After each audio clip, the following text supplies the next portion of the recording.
2, 3. Hail to all. This is Bear Nerd Fun, and welcome all. Welcome to the chat, and thanks for waiting. And Wes may hop on here in a little bit with us.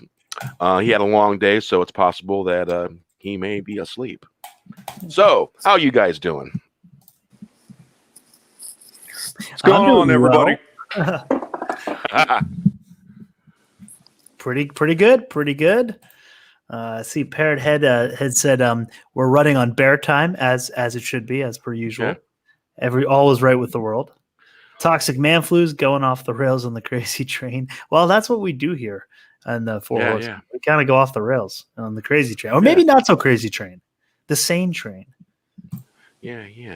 And you know the train, it just jumps the rails everywhere, and you got the pink elephant that's delaying all the rails and putting all the schedules behind schedule, and you got the pink elephant enforcers that are being brutal and arresting grannies and old ladies and moms at parks just because the pink elephant.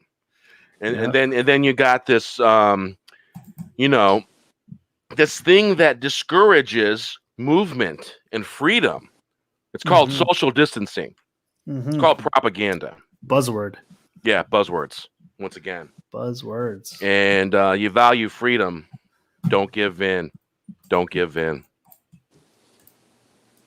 So, we're here to cover weird stuff, interesting stuff. The fact that Mark Ruffalo has gone off the deep end. And that's why people talk about Ed Norton's Incredible Hulk. Yeah.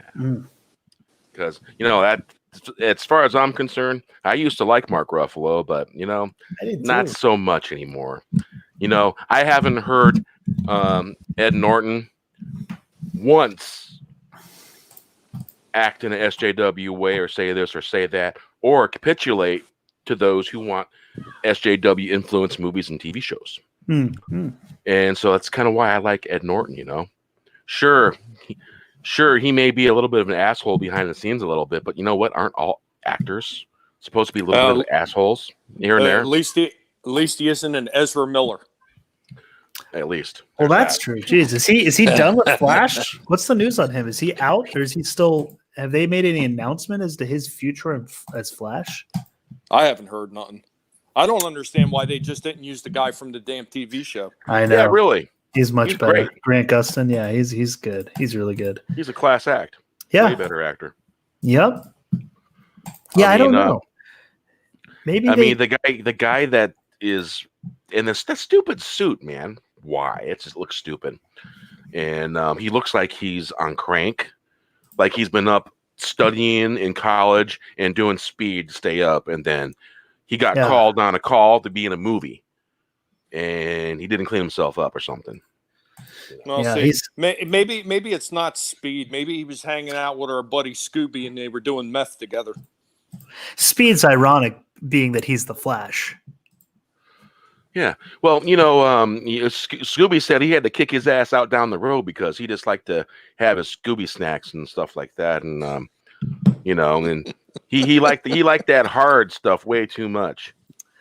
Did you guys see they're making a new Scooby, an animated It's movie? called Scoob. Scoob, yeah. Scoob. Yeah. Yeah. I wonder if they ran out of letters or something. Oh, no, there's a letter shortage, and they couldn't spell it as Scooby-Doo. Yeah. Yeah. So they were out of those letters, and so they had to use Scoob. Yep. Maybe somebody found "do" offensive. Maybe. Doo-doo. Maybe. If you combine it, it's doo-doo. I won't stand for it. Hey, you know what? I'd rather put up with a drama queen than put up with the SJW any day of the week. You know what you get with the drama queen? You know that? With SJWs, it's unpredictable. Yeah. Yeah. With SJWs, you get deer clowns.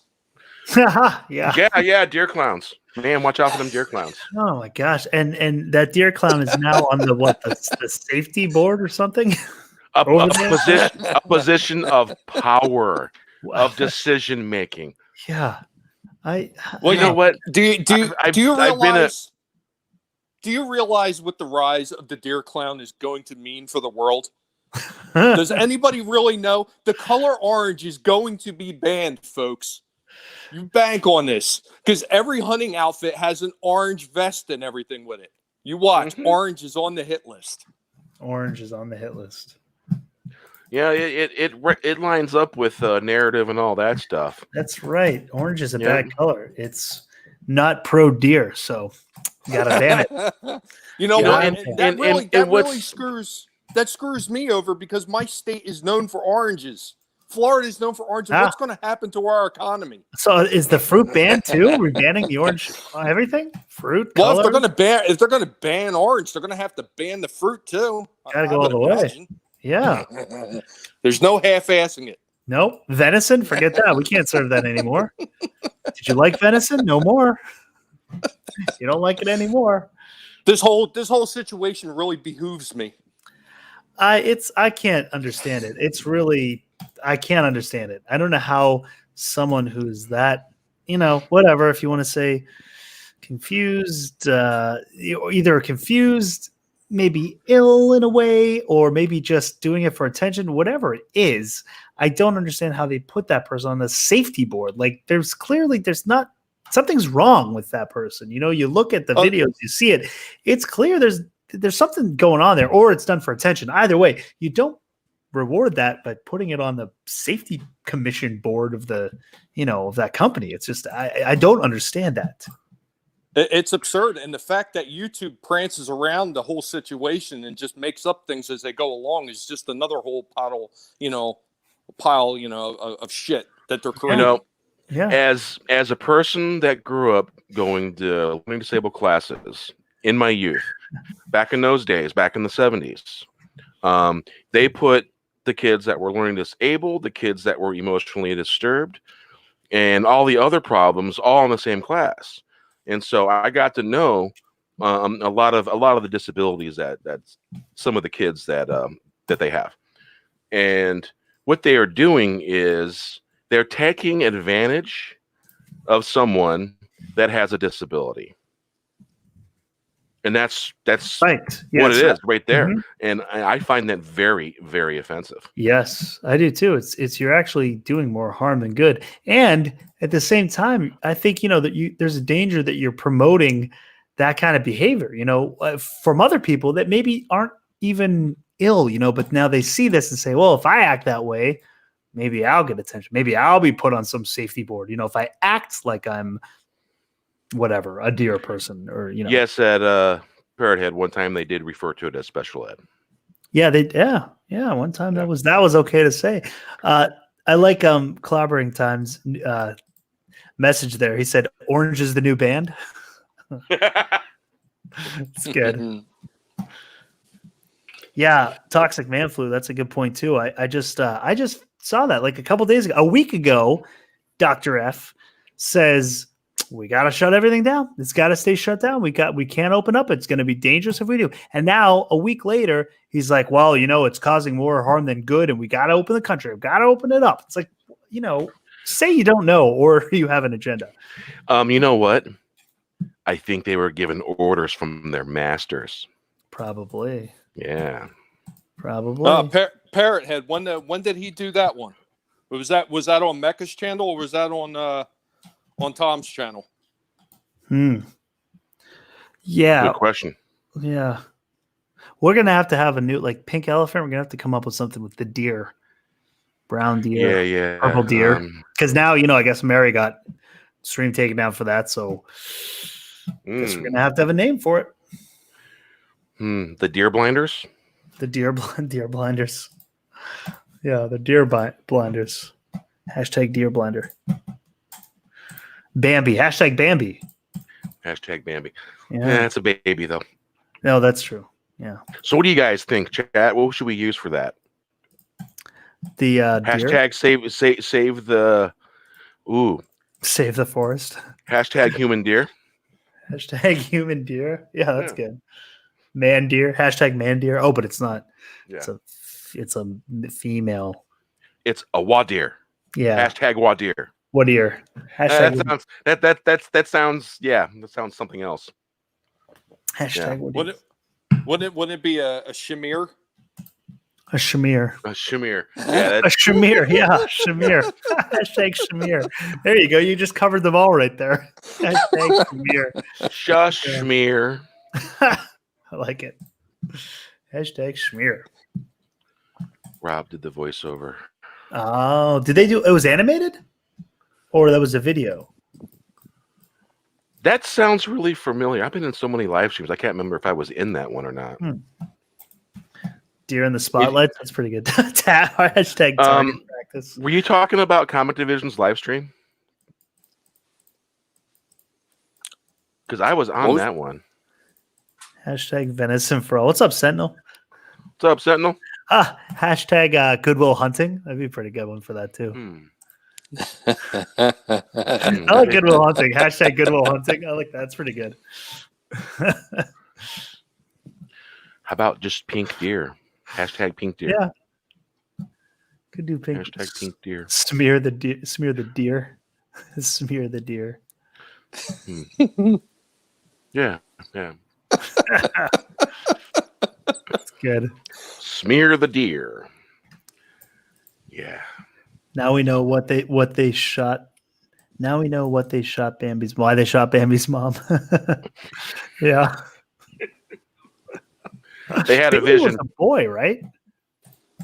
Bambi was a male deer, even though Bambi's in Italian. I think short for so. Bambino, so it's usually Yeah. it's usually associated with a female name, but I think Bambi was a boy, if I remember correctly. I think something like that would probably get you yanked. Yeah, I think so. I've seen the one. You know what's funny though? I've seen the ones where people put Ryan Kittle's face on the deer person. That's pretty good. Well, Bear, saying yanked when we're talking about smear is just not good. Probably got he, it all worked up. What was it? Schmear? Smear. Schmear. Shamir. Schmear. Schmear.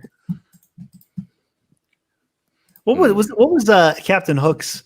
Was it Shmee? Shmee. Yeah. Schmear.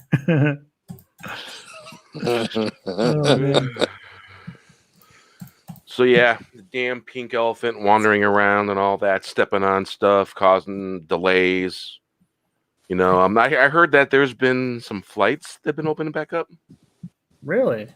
Well, I don't know if they were actually limited flights, limited flights stuff. Well, there were. What was it? Was it U.S. Air? One of the major airlines got in trouble a little bit ago because they didn't get in trouble, but they got a lot of blowback because they were opening flights up, but then they were putting everyone in the same 5 back rows, instead of spreading them out in the plane because they didn't pay for upgraded tickets. So they had the whole plane empty except for the last 5 or 6, how many rows they actually had filled. But so everyone was stuck sitting next to each other in the back of the plane when the rest of the plane was completely opened.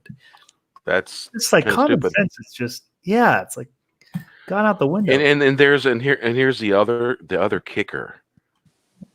When you go up in a plane, there's a thing called recycled air. Mm-hmm. Yeah, that too. So you're breathing each other's germs. Yep. Oh, and the face mask when you go on that flight you wear, and guess what? It ain't doing a damn thing for you. You should just have those pop-down air masks with the oxygen masks. Yeah. Everyone just wear those.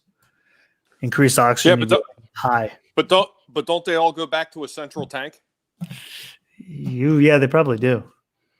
Yeah, they probably do. Yeah. They couldn't have that many separate tanks on there. So because they're scrubbing CO2 out of the air, and who knows how much they clean or filter the air in the airline.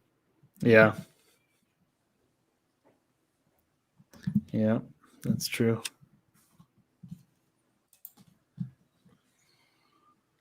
So yeah, I was bad. Yeah, I was watching Hobbs and Shaw,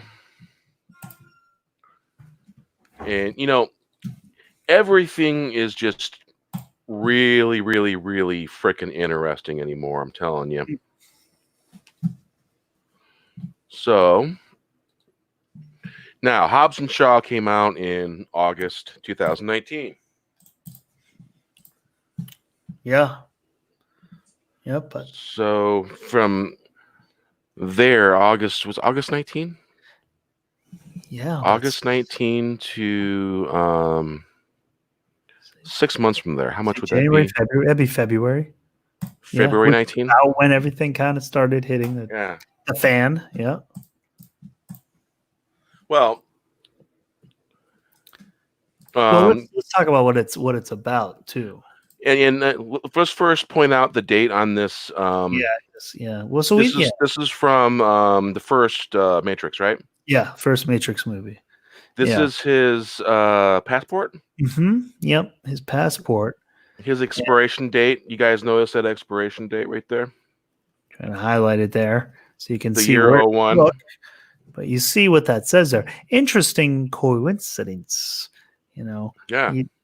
You Hollywood seems to be very good at predicting the future. I actually did a video on The Simpsons and like 19 different ways they've predicted the future, on things that for some reason, they seem to know years in advance, or they just have really good team guessing at things. But also Family Guy's done this. Family Guy, had the Boston bombing before it happened. And there were other things that Family Guy's also seem to predict, I mean, I guess you could say there's, I don't know. There's a lot of different ways to look at that, but it's happened, regardless.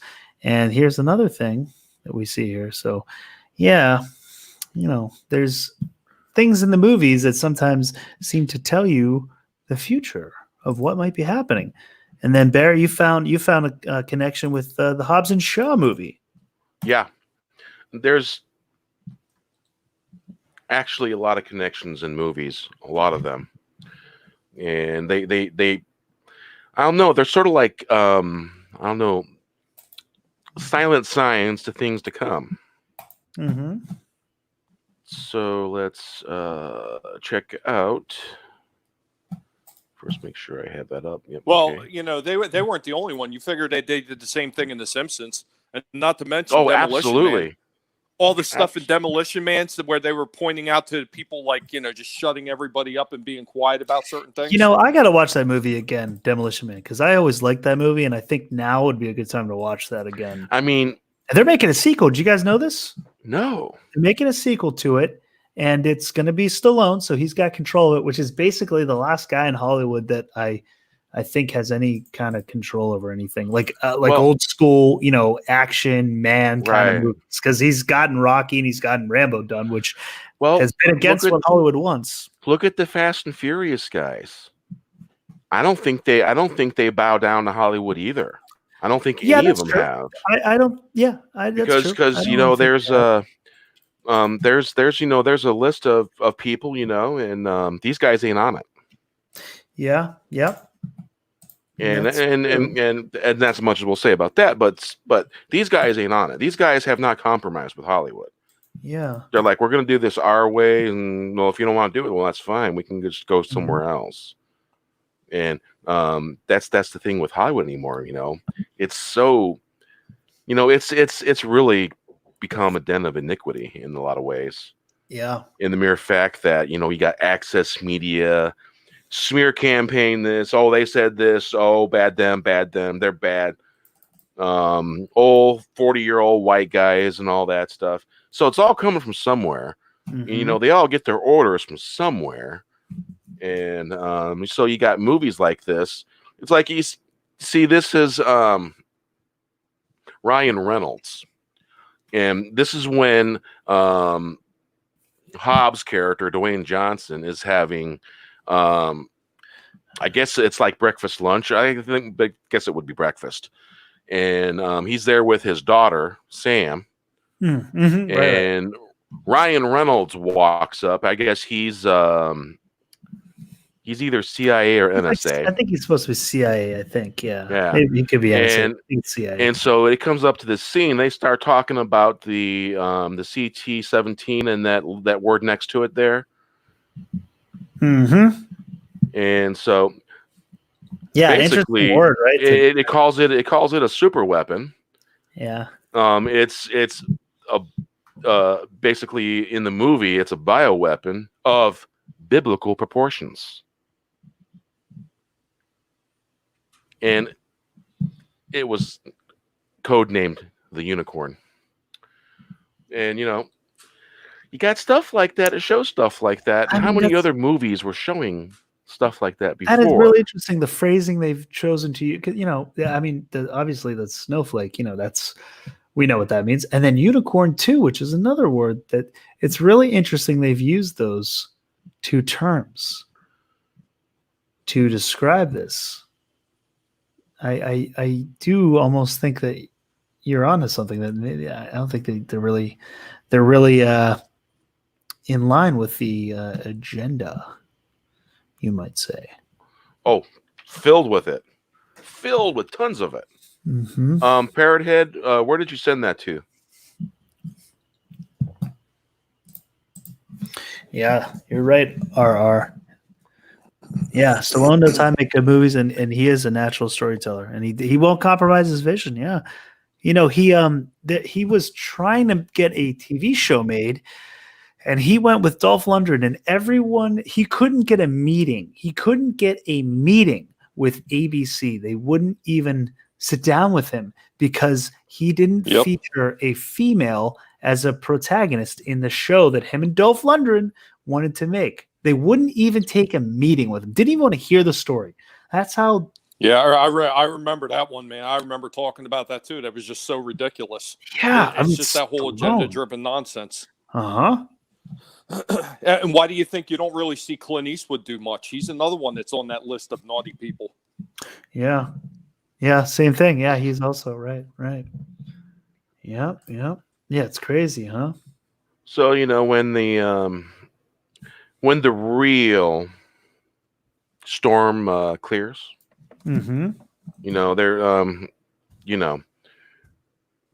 basically you got a bunch of things that are going to be hugely changing in a huge way. And, you got movies like this that subtly point to this and point to that. And is it a coincidence that it was only a few months before The Pink Elephant? Yeah, I know. 6 months before. Strange time. Again, coincidence? Strange timing? Strange timing, yeah. Something more to it. Yeah, Parrot Head, I don't have that. You sure you sent it to me? I think I just got it. Did he send it to you or me? Well, he sent it to me as well, he said. I'm not seeing it. I think, Parrot Head, if it's you, it's SODOFF is at SFortunate676. Is that you, Parrot Head?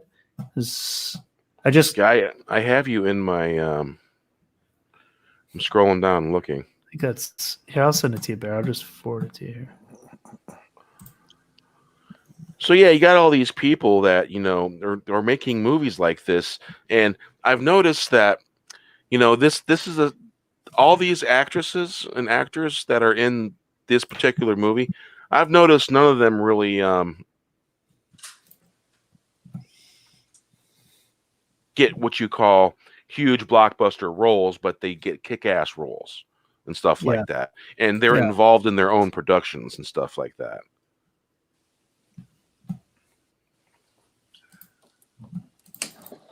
Yeah, I mean, Stallone, pretty much writes his own movies, produces them now. Yep. Because, well, he, like RR said, he's a storyteller. That's just what he does. But also, he can have control that way. And when you've got an industry that isn't exactly fond of the kind of movies you make anymore, even though they were once huge blockbusters, that you were, a huge blockbuster moneymaker to them. Now you're not, because it's shifted in what they want to put out there. You've got to kind of take it in your own hands and finance it yourself. And I mean, it's the only way you're going to get things done these days. Thankfully, he's big enough and has enough success and money behind him and connections, friends, that he's able to get stuff done. Like Rambo, forget it. That movie would not have gotten made had it not been him in it. If that was another movie with some other guy, same story, it would not have gotten made. Only because it was Stallone. He had gotten Rambo, the latest Rambo made. Oh, I see it. Parrot Head tagged me. Yeah, I yeah. finally see it now. Okay, nah. Interesting. Yeah. But I don't think that movie would have gotten made had it not been Stallone behind it, you know? Damn, Sentinel. Were we unfollowed from one another? That seems to be happening a lot with Twitter. Yeah. And YouTube. And YouTube. Yeah. So yeah, I was just sitting back, just gonna watch this movie and all that, and I was like, "Huh, that looks awfully familiar. Where have I seen that before?" Oh, Pink Elephant. Craziness, man. And a lot of these movies, they're pointing this out, pointing that out, and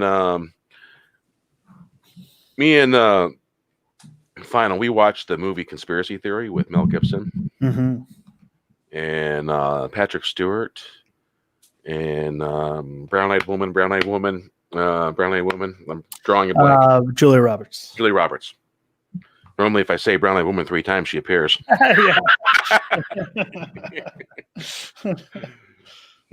Damn it, she didn't appear. So I think that a lot of the major A-list Hollywood actors, have you ever noticed that a lot of these kick-ass movies like Hobbs and Shaw, all the Fast and Furious movies, because I don't know that you could technically consider Hobbs and Shaw a Fast and Furious movie. Yeah, they do the Hobbs Fast and Furious Presents. Right. I think they could have done a Hobbs and Shaw movie without that, and it still would have done good because people like those characters from those franchises, and they were done well. They were done halfway decent, and the woman that plays Shaw's sister, I believe her name is Vanessa Kirby.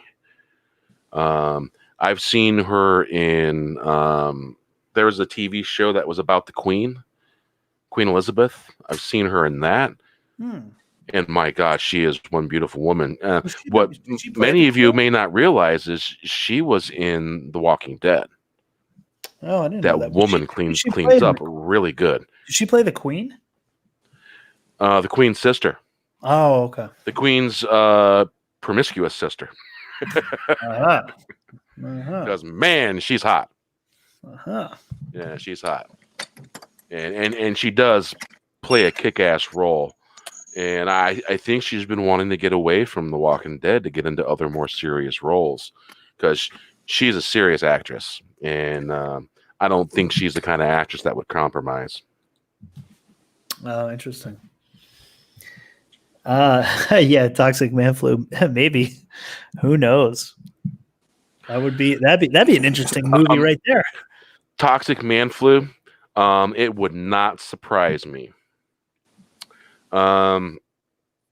There's a couple interesting books. There's one called 1900, I think it was, and there's another. I've got them, and they're considered time travelers, and it involves politics, and we don't really get into the politics side of stuff. We get into the weird stuff. But yeah, it would not surprise me if time travel was involved. And there's a hidden person in Hollywood that's doing all this.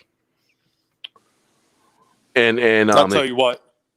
Yeah, Bear, you know who I would love to see come back and just do a movie about all this ridiculousness that they got going on in Hollywood right now?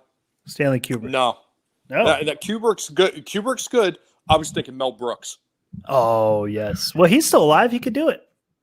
Didn't he say in order for doing that stuff anymore? No. He's like in his. There's a quote. There's a quote that he said something. Mel Brooks.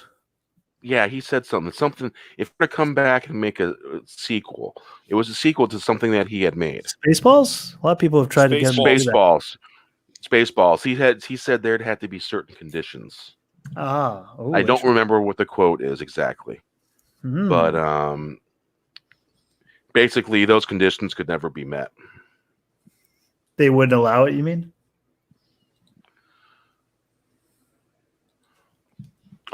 He wouldn't do it. I'm sure he wouldn't do it because it's the conditions. Access media, the state of Hollywood with the wokeness and the virtue signaling and the oversaturated political correctness, and that's probably kind of what he was hinting at. Oh man, he would have a field day with that. Oh man, he would. But people wouldn't receive it very well. No, we would. We would. Yeah. Well, one of the other people that have actually, over the past couple of years, started getting attacked again, and they started saying that condemning his old show was Jerry Seinfeld. Oh yeah, because he doesn't bend down to that freaking SJW mentality either, and they're quite freaking taken aback by it. So they went back to all his shows, and they're talking, oh well, that's racist, and that's sexist, and that's this, and that's that, and they're throwing all the isms out there, saying that pretty much he ran a Nazi show. Like, really? You're sitting there accusing a Jewish man of writing a Nazi show? Are you fucking serious? Wow. Yeah, and Larry David also. Jewish. I mean, geez, what did they think of Curb Your Enthusiasm? Because he goes, especially this past season, he kind of went after all that stuff too. This past season of Curb Your Enthusiasm was, hey, what's up, CJ? This past season of Curb Your Enthusiasm, he really kind of went for a lot of the sort of wokeness, kind of making fun of it, poking fun at it. So yeah, I'm sure there are no fans of his either. Except for he's, they're both very popular and very rich, so it's kind of hard to, I want to see. Jerry just came out with a new stand-up special. I think it's called like 23 Hours to Kill or something like that. But it's on Netflix, but I haven't watched it yet. But I wonder how he approaches that and what he talks about in that special. Really? Have you guys seen it? I have to check that out. I didn't even know. I think it's called 23 Hours to Kill. Yeah, just came out recently. The last one I seen by Seinfeld. What platform is it on? Netflix. It's on Netflix. He did something about talking about his whole history of how he got started in stand-up. That was the last one I actually seen by Seinfeld. Besides that one he does with the coffee with with other people and comedians in cars getting coffee. Yeah, that's good. That's a funny one. Yeah, actually, he had one where he sat down and he talked to Mel Brooks, too. Oh, he did? Yeah. Yeah, that'd be a good one to watch. That's actually, I should watch more of those. I watched the first couple seasons of it. But I know that's on Netflix now, too. I believe, right? Yep. That's why I first started seeing it. I've been avoiding anything Jerry Seinfeld because I always thought he was a pretentious prick. But I'll check this out. Means you say it's good, Final. Yeah, well... Yeah, the comedians in cars getting coffee is good. I haven't actually seen the new stand-up yet, but I mean, Seinfeld's my favorite show of all time. I love Seinfeld, man. I love the way Seinfeld is. But later on, when a show came off the air and stuff like that, I always thought that Seinfeld was a little bit of a pretentious prick. And man, when I was going to high school, we had a Seinfeld twin. Oh, really? He was basically an Italian version of Seinfeld. Huh. It was because he was Italian, and man, he looked just like Seinfeld. He acted just like Seinfeld. His humor was just like Seinfeld, and great guy and all that. Funny guy to be around, but he always reminded me of Seinfeld. But Seinfeld, I always thought that Seinfeld was a little bit of a pretentious prick, and that's okay. Most comedians are. Yeah, it's a part of the business, part of their shtick of who they are. Right. Hail toxicity. Hail.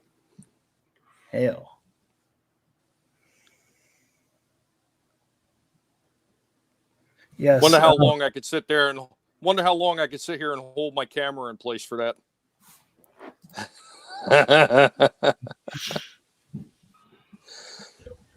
When you drop a lit cigarette, how long till your ass catches on fire till you figure it out? Right.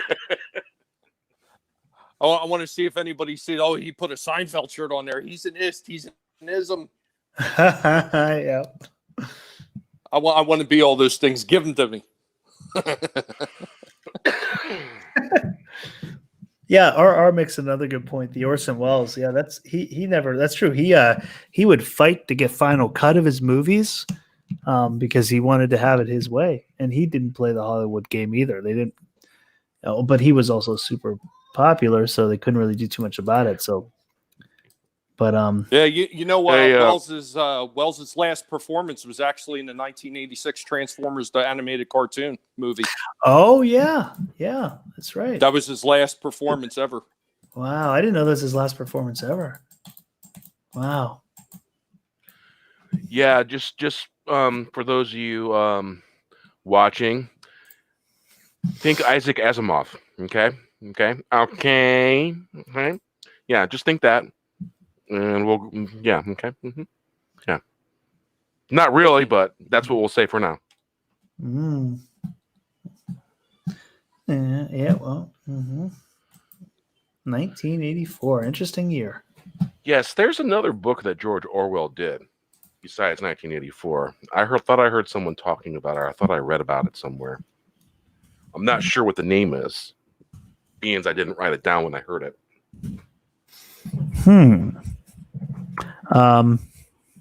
Let's see. He did Animal Farm. Animal Farm? I think that's his other most popular one. Did they come out after 84 or right before it?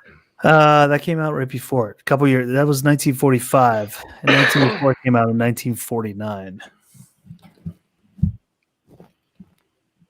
Yeah, the other ones he wrote, I'm not familiar with. Well, hey, Parrot Head, it's only going to come true if we allow it to. That's the straight up truth right there. Well, how many movies have gone off the back of the whole concept of the 1984, and they did other movies or other like TV productions and everything? Like, what was that one where the teachers were all like cyborgs and they were looking to silence the students against free speech? Do you recall that one? No, that sounds pretty cool though. From the 80s? Yeah, it was in the 80s. Ah, I don't remember that one. Huh. And then they took the concept again when they did that V for Vendetta. It was basically the same concept as 1984. Yeah. Minority Report. There's another movie that the Bruce Willis movie that reminded me of. Minority Report, I think, was the Kubrick movie that he was going to do, but he died. So Spielberg took it over. Toxic Man Flu. That one of the stories that Philip K. Dick actually became Blade Runner too. Ah. Very cool. Yeah, and I got the Android's Dream of Electronic Sheep, I think it was called. I have the director's cut of Blade Runner. I have it's the final cut that I have. It's like the director's cut. Yeah. I think there was a director's cut before, and then he added something else when he did the final cut because there were some scenes that he didn't put in the original director's cut. That's why it was called the final cut. But yeah, I'm glad I didn't find it until then. But here's a little word to the wise. It's like I found mine in the $3 bin, and I'm like, oh, I got to have that, the final cut. And so I did the Voodoo, scan the UR code to get the digital copy. It doesn't give you the final cut. It gives you the standard version on Voodoo. So it makes it to where if you want to have the final cut on Voodoo, you have to actually buy the final cut on Voodoo.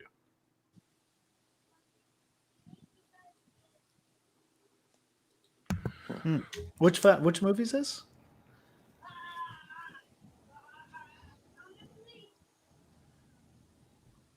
No, hold on. Tommy, what do you think about the Snyder Cut being released? CJ's asking. Yeah, I really don't. I don't have any thoughts on it at all because I don't really care. I never watched the first one. I never watched Wonder Woman. I really, I've said it before. I really don't have the money to go out to see movies. I just don't, and I just don't care about half of them because you know what? 90% of the trash that's out there, it has turned me off from wanting to go out to the movies and see anything. I mean, it's so damn expensive to begin with anyway. Why do I want to even take the chance of wasting my money to go out to see trash? Yeah, that's true. As far as them getting it, I mean, I think it's great that the fans got something that they wanted. Now, how many of this, there's people that actually wanted the Snyder Cut as opposed to the rest of the population that watched the original movie? That's a whole nother story. I don't know. I don't care. But I think it is really cool that the fans stood up and that the company took notice, just like they did with Sonic. If it wasn't for all the fans standing up and saying, that looks like trash, you need to change it, who knows what that Sonic movie would have looked like. Right. Yeah. It would have looked like it would have looked like a dollar store version of Sonic. It would have probably flopped so hard at the theaters that it would have been like worse than Solo. My kids like it. Yep. What, the Sonic? I haven't watched. They like it. Did you watch it, Bear? I haven't watched it yet, but they like it. And my wife, my kids, if they don't like something, it's not good. And the crappy shit, they don't like it. And if it's not good, they're not going to like it. And so I'm probably going to check it out because it's probably good because they like it. Yeah, yeah. Oh, yeah. Parrot Head, the film Brazil. We talked about that last week with George. Man, it's been a while since I've seen that movie. Yeah, De Niro his cameo is great in that. Yeah, that's also another offbeat movie of a dystopian type future. It's a long movie too. That 85? But it's definitely mid 80s. Yeah, it's 85 because it's got the face with all the stuff exploding out the top of the head in the thumbnail of the movie. Yeah, movie bill. Jonathan Pryce, Robert De Niro, Catherine Helmond, Ian Holm, Bob Hoskins, Michael Palin. Wow, a lot of old people in this one. A lot of old greats. Yep. Terry Gilliam, no kidding.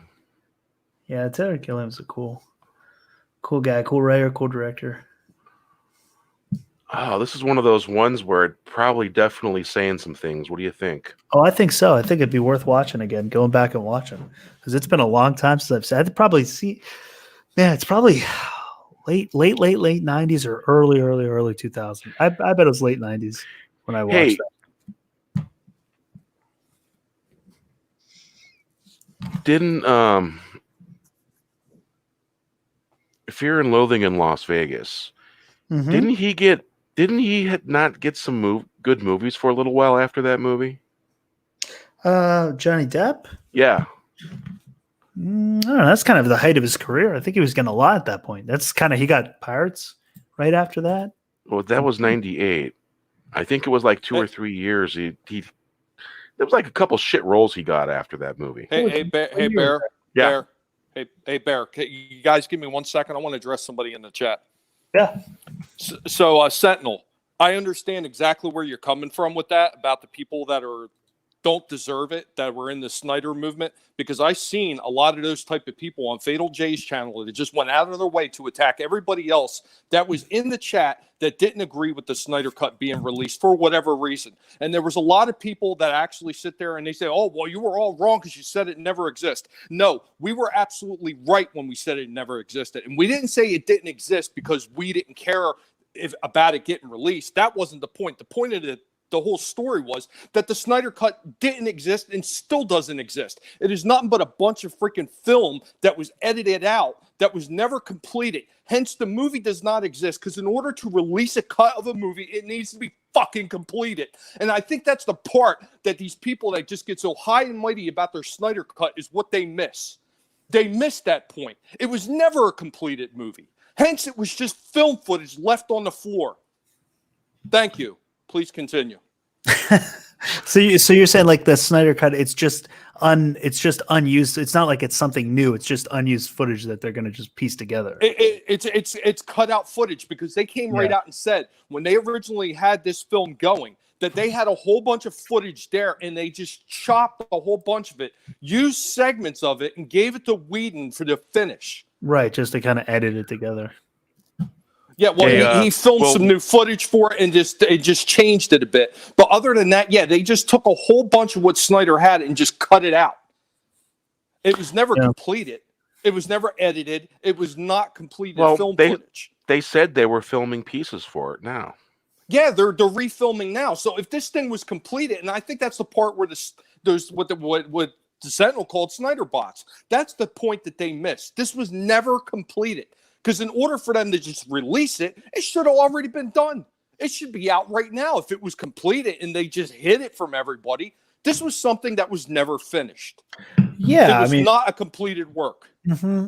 Yeah, because he has to go back and I mean, they've been talking rumors of it, you know, that he wanted to go back and film some things, you know, new shots with Affleck and new shots with Cavill. Now, who knows what's true and what's not and how much, but I mean, if that was the rumor going around, then yeah, I mean, it could not have been completed.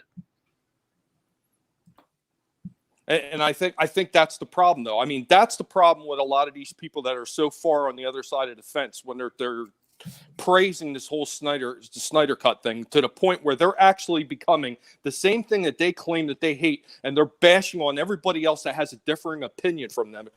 And they sound just like SJWs when they do it. And I'm sorry if that upsets them. No, you know what? I'm not sorry. Because you know what? I don't give a rat's ass. If you're upset about that, maybe you should rethink your life because you're acting just like the people that you claim to hate. You know what? Great. You got your movie. Wonderful. But why do you guys sit there and bash on everybody else that didn't like it for whatever reason? And it doesn't matter because, you know what? You can go on both sides of the fence. And I'm sure that there were people just calling out and saying they didn't want to see this movie just because they didn't want to see it, or maybe because they want to watch other people suffer. There's always going to be people like that. But to sit there and call out every single person that disagreed with it, that's just simple-minded. Yeah, I mean, it's great that they got it. I think it's a good thing for fandom, you know, especially in this climate we're in, that the fans actually, like diehard fans, actually got something from a studio that they had been asking for, which, you know, I mean, that's the real win here, I think. But yeah, I mean, Absolutely. don't rub it in faces like for the people who did, because it's, you know, that movie rubbed people the wrong way. All of DC, well, not the TV shows, but at least the movies have rubbed people the wrong way. So people haven't been exactly stoked about the way it's gone. But you know, for those who love it, it's great. I mean, I think it's more of a win for the fan because I haven't really liked the DC movies all that much. I liked Shazam, and I thought Aquaman was pretty good. It was way better than I thought it was going to be. But you know, Man of Steel. I mean, I like Cavill as Superman, but I didn't really like. It was too dark. The tone was dark, and you know, it just, I don't know. I wasn't stoked about the movie. I don't think the tone was right for it. And Batman vs Superman was rushed. Justice League was the way what we got so far it's kind of just a mess that seems incomplete, you know. Maybe Snyder had a different version that he's going to now edit together, but I think the main win is just the fandom that we're getting something that we asked for, or that, you know, a certain group of fans asked for. Hold on a second. Hey, RR, I want to see Darkseid too. Oh, Darkseid would be awesome. Yeah. Yeah. Well, hey, Final. I don't argue with that at all. As far as being a win for the fans, being able to get what they wanted, I think that's great and all that. My problem is with the fans of this that wanted it to happen, that are sitting there calling out other people that just don't care about it or don't want it or had any kind of differing opinion on it. Yeah. That's the problem I have. And I think if anything, you should be understanding if you're one of these people who, you know, preached about, we got to have it exists. And, you know, I'm sure you've gotten beaten down by a majority of people saying it doesn't exist. You're crazy. Okay, fine. Right. But now that it has happened, view it as like, hey guys, look, it's a win. We actually did get something done. We can make things happen. We can, you know, our voices have been heard. Make it that more so than I told you so. See, should have listened to me, you know, because that's kind of what you're saying, Tommy, right? It's that they're taking the attitude. Some of them are taking the attitude of "I told you so" more than "Hey guys, look what happened. We actually got it. It's a win. The fans can make a difference," right? Which is what they should be. I mean, we're on the same side here.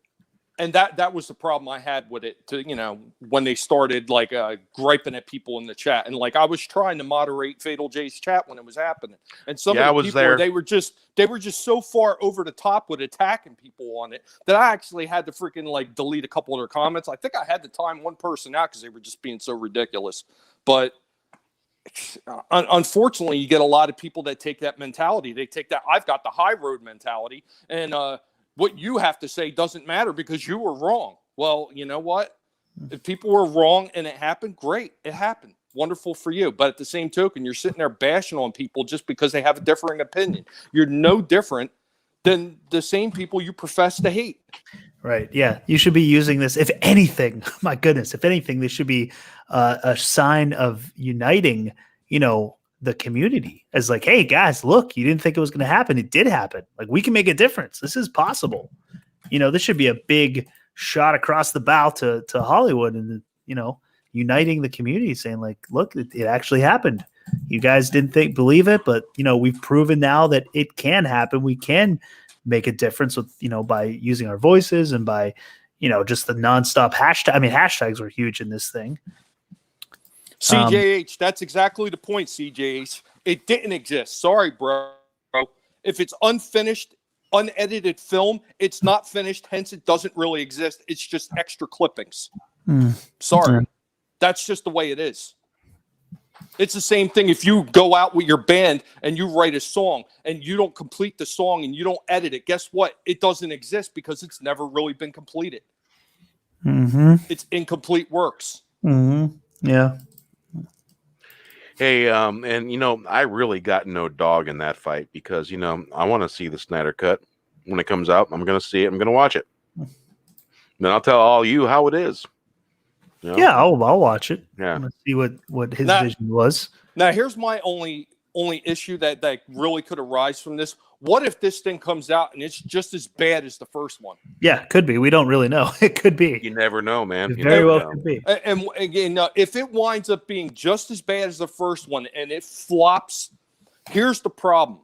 Because it was such a vocal outcry for this movie, does that mean that they're going to stop listening to the fans? Because, well, we listened to you guys and look what happened. We lost money. Well, it won't be released in the theater, so I don't know if they'll really have the same gauge. I mean, it's going to be on HBO Max. I guess they could kind of gauge it by how many people sign up for HBO Max. Well, that's the whole thing. If people are engaging and watching it, they get residuals for every time that movie is watched, because of adverts or whatever else they have before it, or however they run it. At least for other movie companies that actually put product on, say, like a Netflix or whatever other site, every time that movie is watched on Netflix, that company will get residuals from that movie being watched. Yeah, that's true. Yeah, I that's true. I don't know how they're going to gauge it. I guess they. And that's a good point. If it doesn't go over well, if they don't get the subscriptions, or if people aren't watching it through the HBO Max, is it going to show that like, see, it wasn't worth it? Maybe. And that's the only thing that I'm worrying about. To me, if it is or it isn't, yeah. Although there'll be more. Yeah, I think it'll get a good initial push because of how popular this has been. It's going to make people who have wanted it, who obviously there's a lot of them, they're going to watch it right away, and it's going to make people that maybe want to see like I wasn't really for this. Let's see if it's any good. They're going to watch it, and then so I don't know. You got enough people that might be interested in it. Well, I'm going to end my Snyder discussion on it with this. I really hope for everybody out there that wanted it, I hope that this new cut is like 10 times better than the other one, is somehow is a completely different story. I really don't see how it's going to be, since a lot of the original footage from the first movie is still going to be in it. But even then, I really hope that it's really that good. I hope so for you guys, because you know what? It's going to help every other fandom that if this is a big win.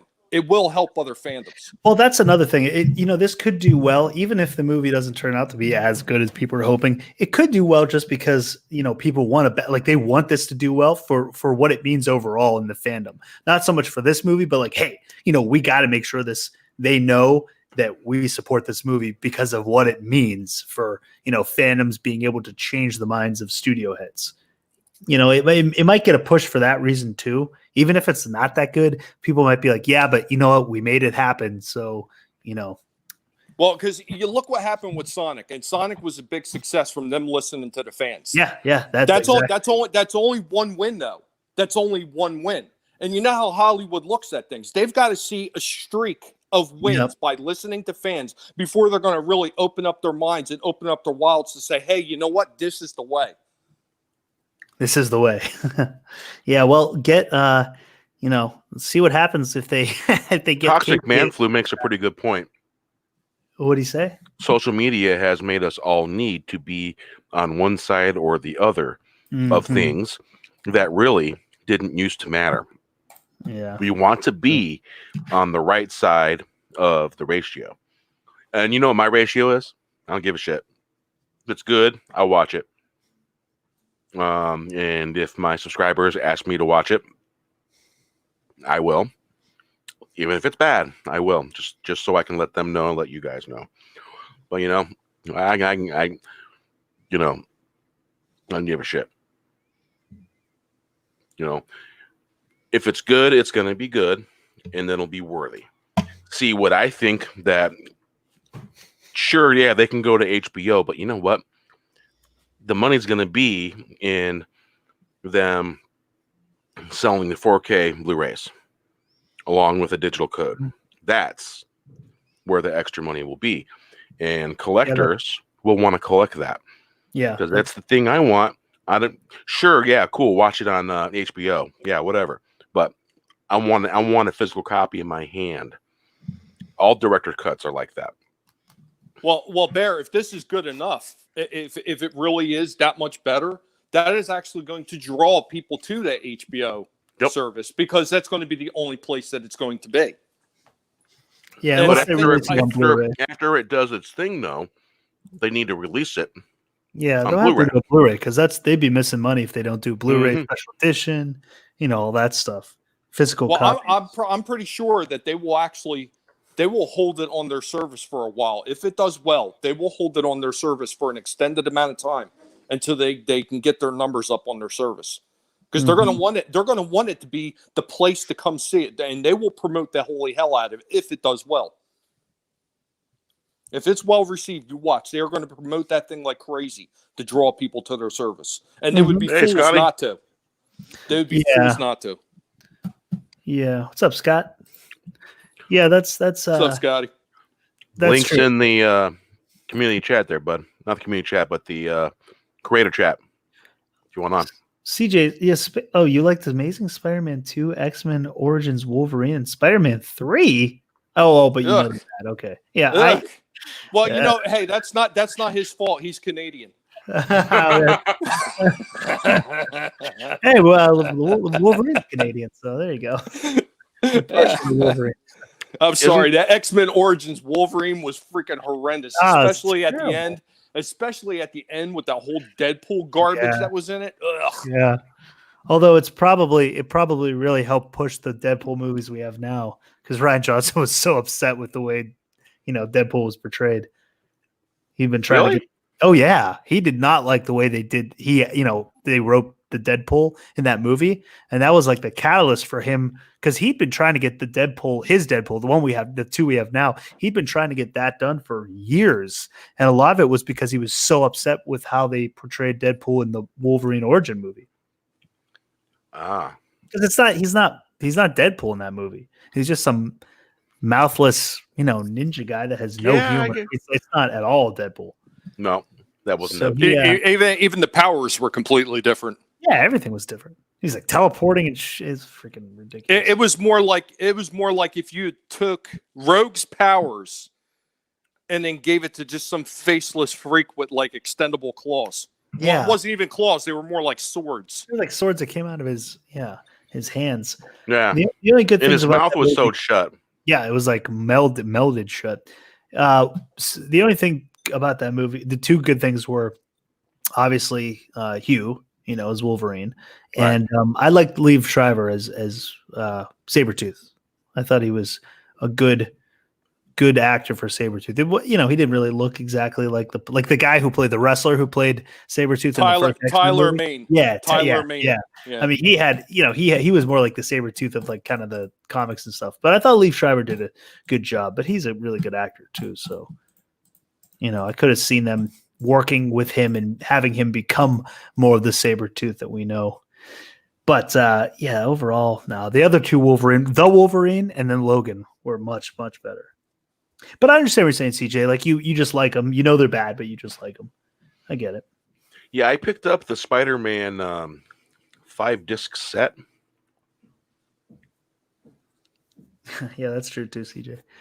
The Spider-Man 5-disc set. Yeah, DVD. It was $9.99. It was on Vudu, and I was just I was browsing through different sales stuff, and I seen a bundle for Spider-Man, and every now and then they have the DVD, the Blu-ray, or whatever available. They normally don't do that unless it's like brand new, and I'm just like, oh, I'll get that. And it's got, I can't remember if the Spider-Man 2 had a director's cut. Here we go. Let's see. It comes with the first Spider-Man, Spider-Man 2. It comes with Spider-Man 2.1. And then it comes with Spider-Man 3. Yeah, Spider-Man 2.1. That's right. I do remember that. And the Spider-Man 3 is the editor's cut that comes with it. So you got the editor's cut that is, let's see, 183 minutes. And regular Spider-Man is 139 minutes. And there is quite a difference, believe it or not. Between the Spider-Man, the editor's cut? There's a little bit of a difference for sure. I don't think I've seen the editor's cut of that. I don't think I have. And yeah, and it was $9.99 for SD at the time, and I'm like, holy cow! I'll get that because it only had the. It was worth it because it had the DVDs available. So there's like 5 discs that came with it. Wow, yeah, that's a pretty good deal. Yeah, I thought so. Yeah. Because I was going to buy the HDX and get all of them for like 24, and then on the standard definition, it had the DVDs available, and I was like, "Well, yeah, gonna go for that." So I was like, "Wow, yeah," and so I got that, and I have a 4K Blu-ray player that upscales, and I'm like, this is looking really good. And so I watched the director's cut that I hadn't seen yet, and I was impressed. Now CJ says he's not sure. He thinks the original is better, but CJ, you also you like all of the you like both the Ghost Rider movies, which are terrible but guilty pleasures. You like the Eric Bana Hulk, which I mean that's not terrible, but I thought the Edward Norton was much better, and the Hulk that we got in the Avengers, but and you like the original, all the Spidey films. Last 2 are iffy, but still have to. Are you talking about the last 2, the Marvel ones, Homecoming and Far From Home? Yeah, I mean, I like those movies. The thing about the Marvel Spider-Man is it's not really Spider-Man. It's not like the Spider-Man I grew up with, or that anyone grew up with. Well, I guess not, because it's the Spider-Man that kids these days are growing up with. It's more the Disney Ultimate Spider-Man cartoon version of Spider-Man, which Yep. Tommy's phone died. Oh, I didn't see it. I was looking at the chat. I didn't know he popped out. Yeah, it's more the cartoon version, the modern cartoon, not the 90s cartoon version. So, Spider-Man these days, he is too reliant on Tony's equipment, and he's not a self-made Spider-Man, So that's my problem with the 2. But I like Tom Holland as Spider-Man, and I don't mind it because I've watched the Ultimate. Like I've watched all of the Ultimate Spider-Man series cartoon. It was on Disney XD, so it was fun for what it was. But it's still not my favorite version of Spider-Man by far. Yeah, the Tom Holland Spider-Mans. Yeah, it's okay. Yeah. It's something that my boys can watch, and it's all right. Yeah. But I mean, they can watch Toby's. Did they watch Toby's the Sam Raimi Spider-Man movies? Nope. Oh, they haven't. Nope. Okay. What are those? Are those rated? Are they not old enough yet? Old enough, because if it doesn't have foul language in it, and it doesn't have any sex scenes in it, and it's a decent movie, I'll let my kids watch it. but Okay. only if it has a certain criteria. And yeah, Vudu does now have a little thing you can click where it can play a family-friendly version. Oh, really? Mhm. What is it? Does it just beep it out, or is it like replaced with other words? Apparently they have edited versions. Oh, interesting. Yeah, it's a new thing on Vudu. Okay, I didn't know that. Well, that's pretty convenient and nice if you have kids. Yeah, Mary But Jane. you know what? My kids, they liked what was it? The Mummy movies. Oh, with Brendan Fraser. Yes, I like those. loved too. it. I like The Tomb of the Dragon Emperor. They loved that one. They watched it every other day. That's what they wanted to watch, yeah, and they watched it a lot. those were kind of like an Indiana Jones type of remake. That and what was it, National Treasure with Nick Cage. Those are kind of fun too. Yeah. They're that whole. There'll be a National Treasure 3 soon. Oh, are they making one? Hey, good night, Mhm. Batman, big fan. Good night. Thanks for stopping by. Thanks for hanging out. So they're making a National Treasure 3? I didn't know that. Is that's confirmed? And a TV show. What? Yep. No, with Nick Cage? Yep. Whoa, really? Yep. TV show is going to be younger generation of kids. But National Treasure 3 will be the original cast. Damn, okay. Interesting. That's Yep. because those movies deal with some things. Mm-hmm. Topics. I'm looking. Matt McGlowan did an article about it. Yeah, he did an article. Nicolas Cage confirmed for National Treasure 3, Disney Plus series in the works. So there'll be the movie, original cast, and I forgot that was a Disney movie. National Treasure. It was Disney Studios, huh? Yeah. Okay. But it's just not Disney. It's it's that other one. I think it's matched up with one of Sony's. Sony Studios? Yeah, I think so.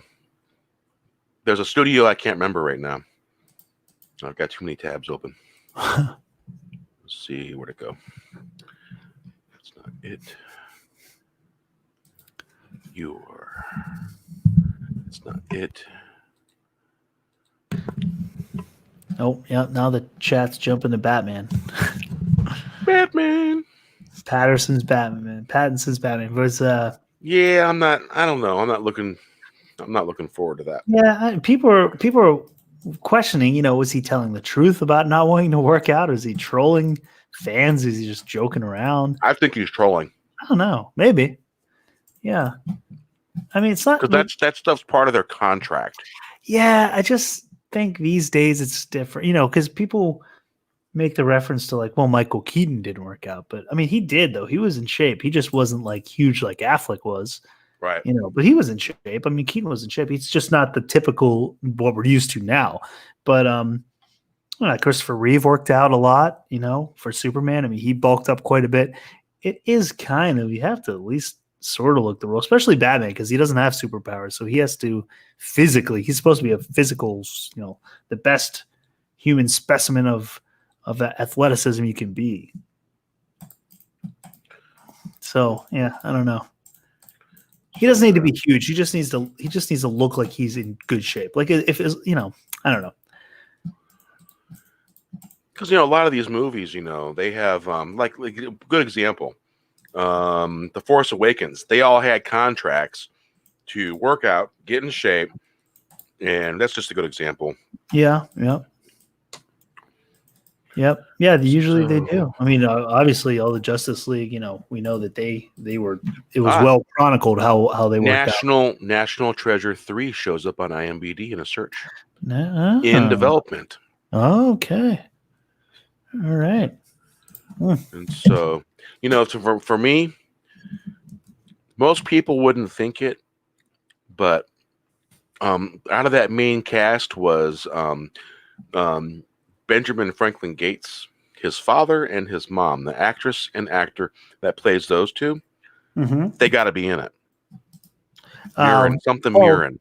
Helen Mirren? Helen Mirren, I think, yeah. Yeah, and John Voight played his dad. Mm-hmm. Which, yeah, I mean, I would definitely want him in it because he was a major character in it. So, in both of them, John Voight's politics may prevent him from being in it, possibly. Yeah, he's pretty right wing. Mm-hmm. Mm. Yeah, I don't know that he's right wing. I think he is. I think he's pretty right wing. I watched the guy a lot. I would say he's basically a Republican. Yeah, well, that's what I mean by right wing. Yeah, I mean, I don't mean like far right or anything. Yeah. Alt right. No, I don't mean alt right. Yeah, I know, but a right wing, you really got to understand what that means. That means that they're a hardcore Republican. Yeah, that's not necessarily the case. That's true.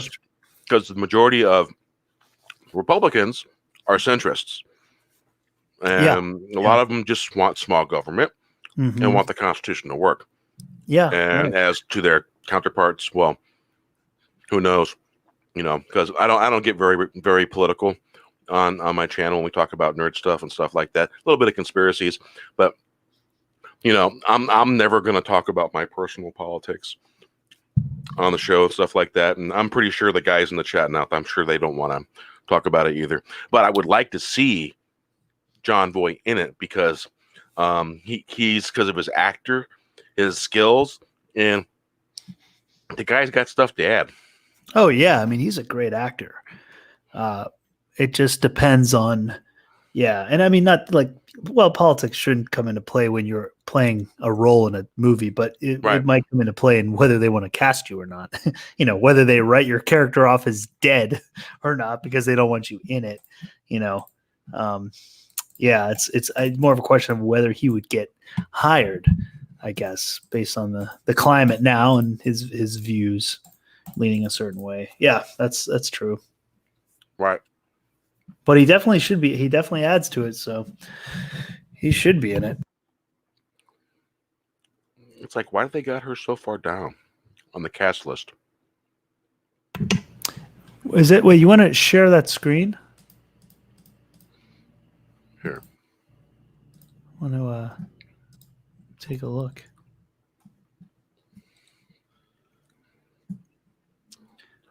I'm looking at the very first National Treasure because she's in it. Oh, the first one. Isn't she in the first one? Who Helen Mirren? Yeah. I don't actually remember her she's in the second one. First one. Okay, yeah, I don't remember her in the first one. All right. I think it was just his dad in the first one. Yes, you're right. It was. They brought her in the second. CJ, what are you talking about? We fired a laser at what ship? Oh yeah, there's a ship today fired a laser. Well, one of our U.S. naval ships did. Oh, where? Who? At what? You didn't know that we have an experimental laser attached to one of the. Well, I'm not surprised, but no, I didn't know that. Yeah, I think it's been around now for like 2-3 years now, 4 years, 5 years. They've been testing it out. An actual freaking laser. Send me a link to anything like that if you got it, CJ, please. Yeah, I'd like to put that up and to see that. Oh, there you go. He sent a link already. That was fast. I think ready, locked, and loaded to go. Oh yeah.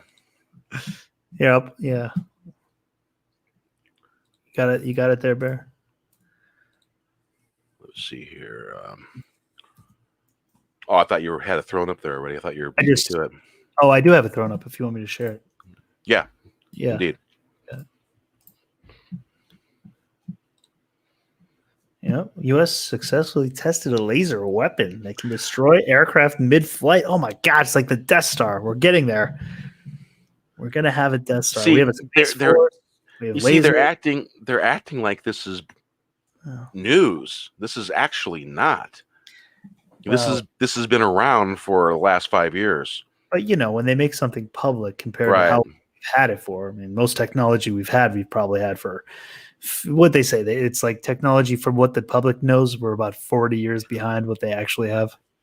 Oh, it can destroy aircraft mid-flight. Yeah. Pretty crazy.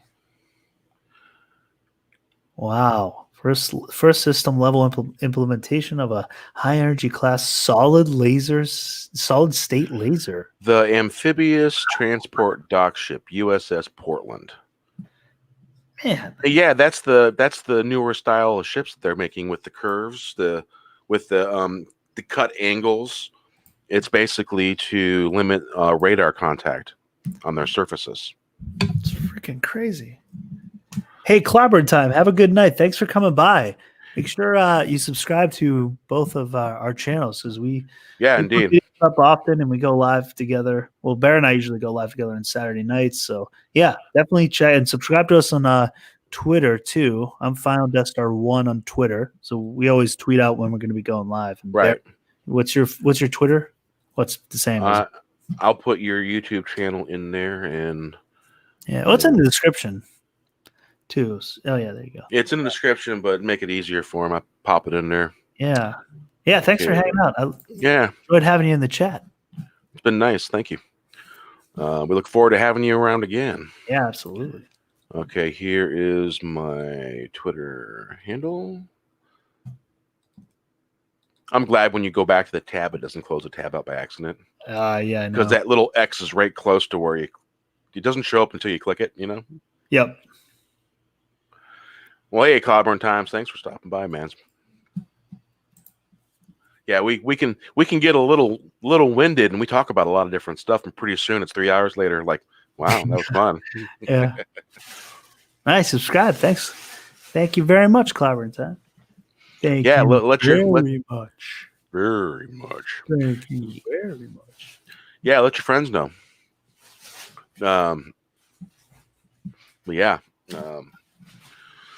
Saturdays, the Four Horsemen and the Late Edition, and we go for the bad entertainment, and we put it in a blender, and then we put it in the ground and put mulch over it, and then a year later you can finally grow some roses.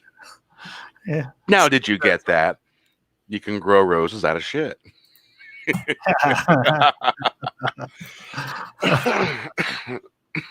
Yeah. And I didn't even plan that. That just happened that way. Thank you, my friend. Thank you. Yeah. Oh, Parrothead. Yeah. Thanks for promoting us and. We appreciate it. We do. Yeah. So and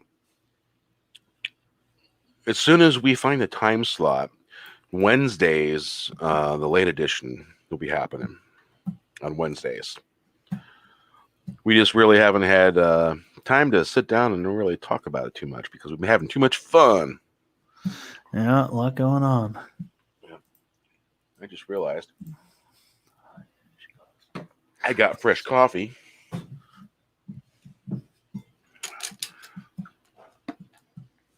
The images show a laser emanating from the deck of a warship. That is so. So there's an actual video here. Oh, there is. Now, I don't. Can we play this? Or are we gonna get? I don't know what the rules are anymore. Let me find my spot again. There it is. Let me go down. Did not give specific locations of the laser weapon. Well, yeah, I guess that's obviously they wouldn't want to tell you where it's at. The power of the weapon was not disclosed. It's a YouTube channel. So does that mean we can play it? I'm looking at it. There's a copyright thing right in the beginning. Title USS. Oh, what's this information? Let me read the USS Portland LPD 27 test LWSD 2005-16-N-N0080. It's just saying where it was, Pacific Ocean, and this is on Storyful News. All right, I will. Well, it's basically a photon laser. We don't worry about wind. We don't worry about range. Well, laser would just keep going straight. We don't worry about anything else. We're able to engage targets at the speed of light. Oh my gosh. That's crazy that we. That is crazy. Yeah, we actually have photon lasers. Now, how would that work in space, though? If you were, would a laser, would energy? I mean, I guess I don't know how that would work. All right, I have Physicist or where is astrophysicist it? Is that explain how that would work. Anyone in the chat know how a laser would work in space in, real life? Would a Death Star? That's a good question. We're gonna have to read up on that. Yeah, I don't know if you could fire. Oh, and this is unlisted video. It's had 11,406 views. All right, I know what we're gonna do. We'll come back to that. All right. This is how we'll show it. Let's do this. All right.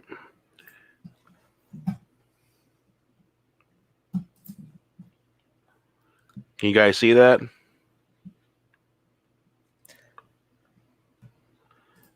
Oh yeah, there we go. I'm just dragging it just real slow so you get a good look at what it's doing. So I guess it's I guess they're looking through like infrared goggles, and you can see the light. You can see the laser firing. Now it's probably, if you're not using infrared goggles, you probably can't see, or I guess heat signature goggles, you probably wouldn't see anything, right? Because a laser, we wouldn't be able to see that with the human eye.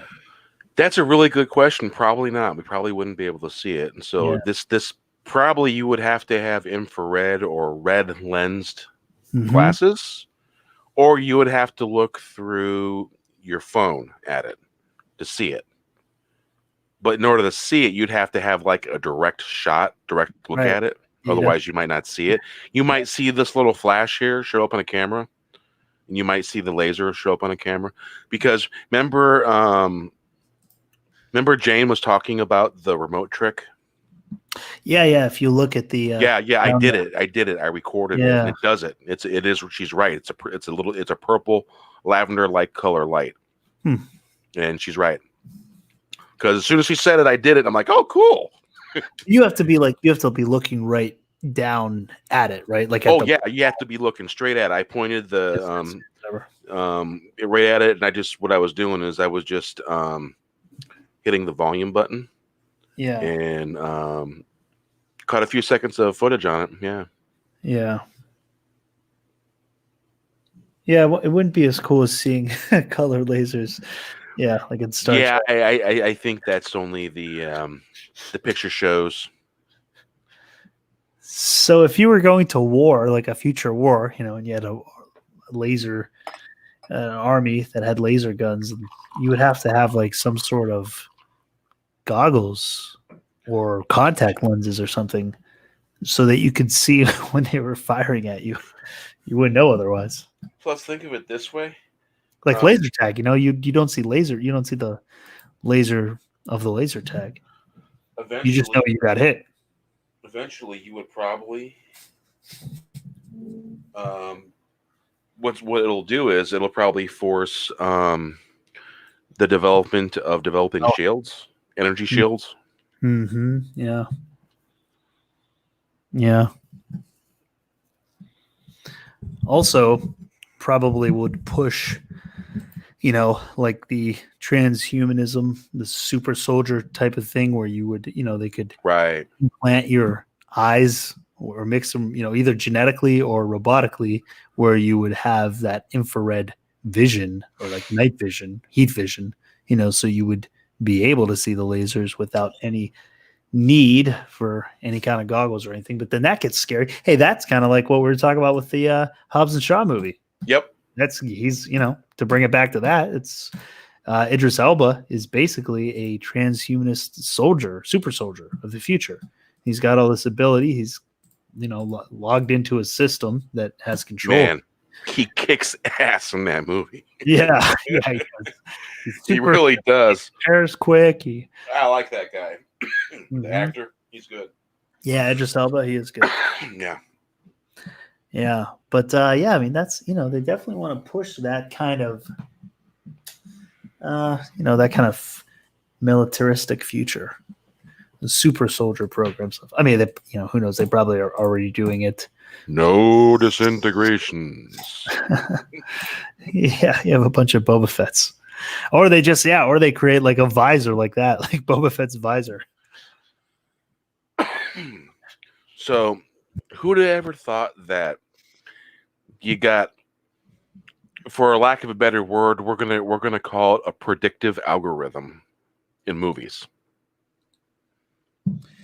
No, Yeah, predictive algorithm, and I think that it might actually be a thing, and I don't think I created it. I think that's an actual thing. predictive algorithm. Yes, It's a good term. yeah, and so we're gonna call it the predictive algorithm that predicts things like the pink elephant. Yep. Which this movie seems to be pretty close to. Yeah. Yeah. Telling you. I mean, that is the whole premise. Is they're trying to stop this virus. What do they call it? CT17. The CJH 17. Is that what it's called? CT17. Yeah, I mean, think about that. The 17. That's that. The number 17 is significant. Oh yeah. Yeah, I mean, it's very, very close to 19. Yeah, I mean, it seems to happen a lot. And then you add these super soldier type, technology in there, have that transhumanism. Yeah, they have a metal skeleton the way Logan does. Yeah, CJ, we did notice the 17 as well. We know what that means. Mm-hmm. That means that they were basically, let's face it, Hobbs and Shaw was an operation. And I'm not talking about medical. Yeah. I'm talking military operation. If you think about it, every TV show and every news since Mockingbird started has been one big show. Because remember, folks, we're just sitting back here eating our popcorn, enjoying the show. Yep. Because that's what it all is. It's a show. It was all planned. Somebody somewhere thought it up. And I'm not just talking about the movies and TV shows. But we can sit back here and say, hey, we're going to have our popcorn, we're going to have fun, and we're going to watch the show. And we literally do watch a show. And we've literally been watching the Pink Elephant show. Yeah. Tommy says the 17th is his birthday. Well, actually, I have a son. In one of the months, his birthday lands on the 17th as well. Ah. Yeah. A really big show. Yes. Parrot Head, I think you understand what we're talking about. Yeah. Yep, it's all happening, all going down now. And eventually we shall see, and we shall see. We shall see if the popcorn was good and it was a show worthy of watching. Now, you can interpret that in many different ways. Yeah.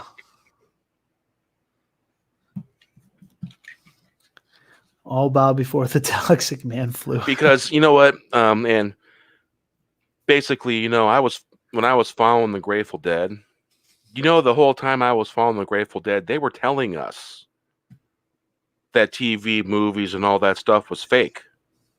They made fun of it. That's what the Grateful Dead did. I am just now starting to understand what the Grateful Dead was pointing out, basically what wasn't real. Well, the Grateful Dead too, I wonder how much of that was, how much CIA. Well, U.S. Blues. Yeah. U.S. Blues. It's about someone in the CIA in a rock and roll band, basically. Right. Mm-hmm. Yeah. I mean, especially with the the LSD, the drug use that we know that the CIA was using. Well, they thought it was something they could use in mind control. Exactly. Yeah. And basically, here's the thing about hallucinogens, in my experience, because I've done them. Mhm. in my youth, and you cannot brainwash people with hallucinogens, because basically what it does, it allows your mind to get opened and expanded, and takes your mind in areas of thought that you probably normally wouldn't go to, and hence therefore expanding your mind. Now, Figure add that back up.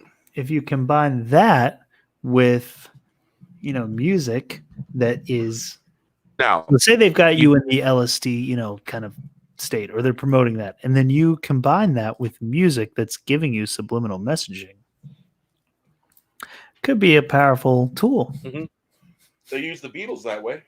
Yeah, absolutely. Yeah. Yep. An organization that Tavistock was involved with, it's out of England. They were involved in magic. They were involved with Aleister Crowley. He was part of that whole thing.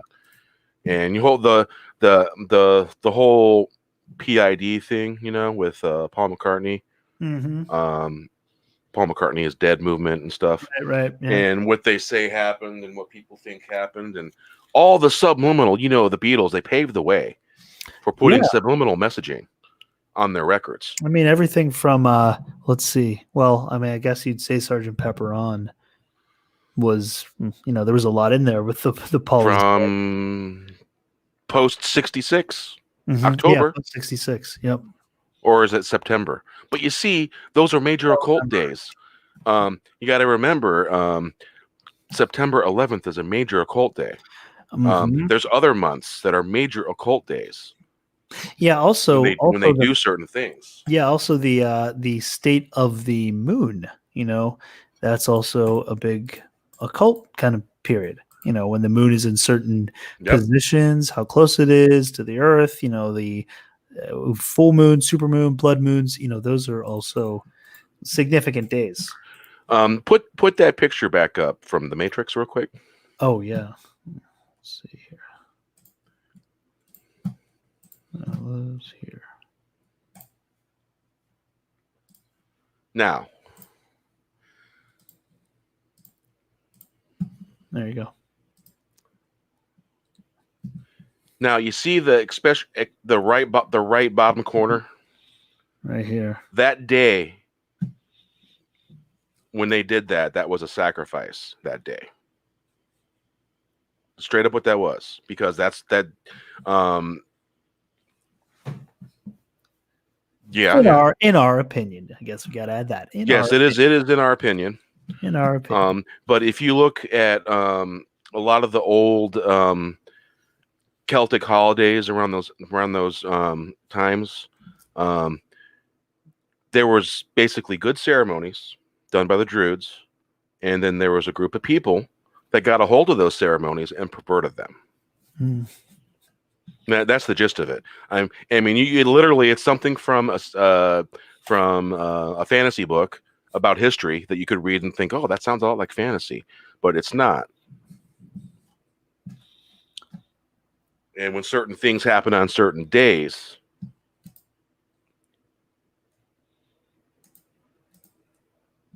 yeah, true, yeah, true. It absolutely.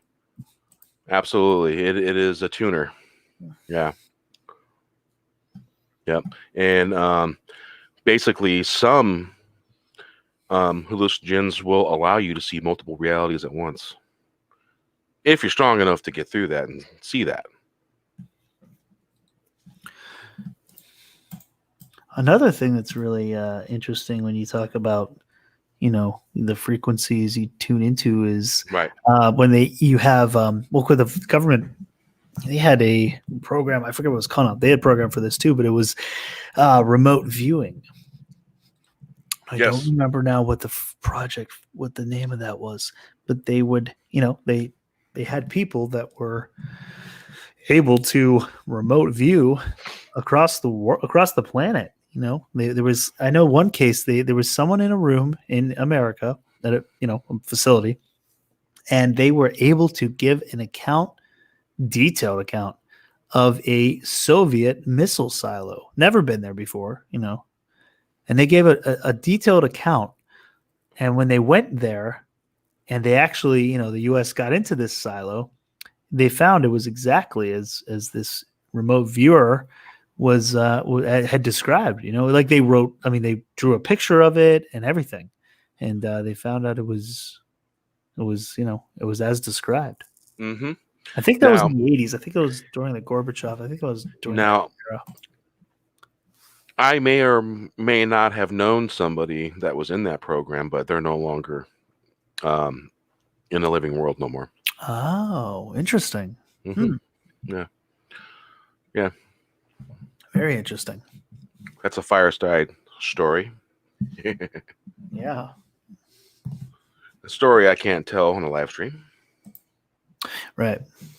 But yeah, but he had that gift. And I've met a lot of other people that had remote viewing gifts, whether they were part of that program or not, I don't know. But I ran into them, and they would recognize me for who I was and all that, and we'd have conversations.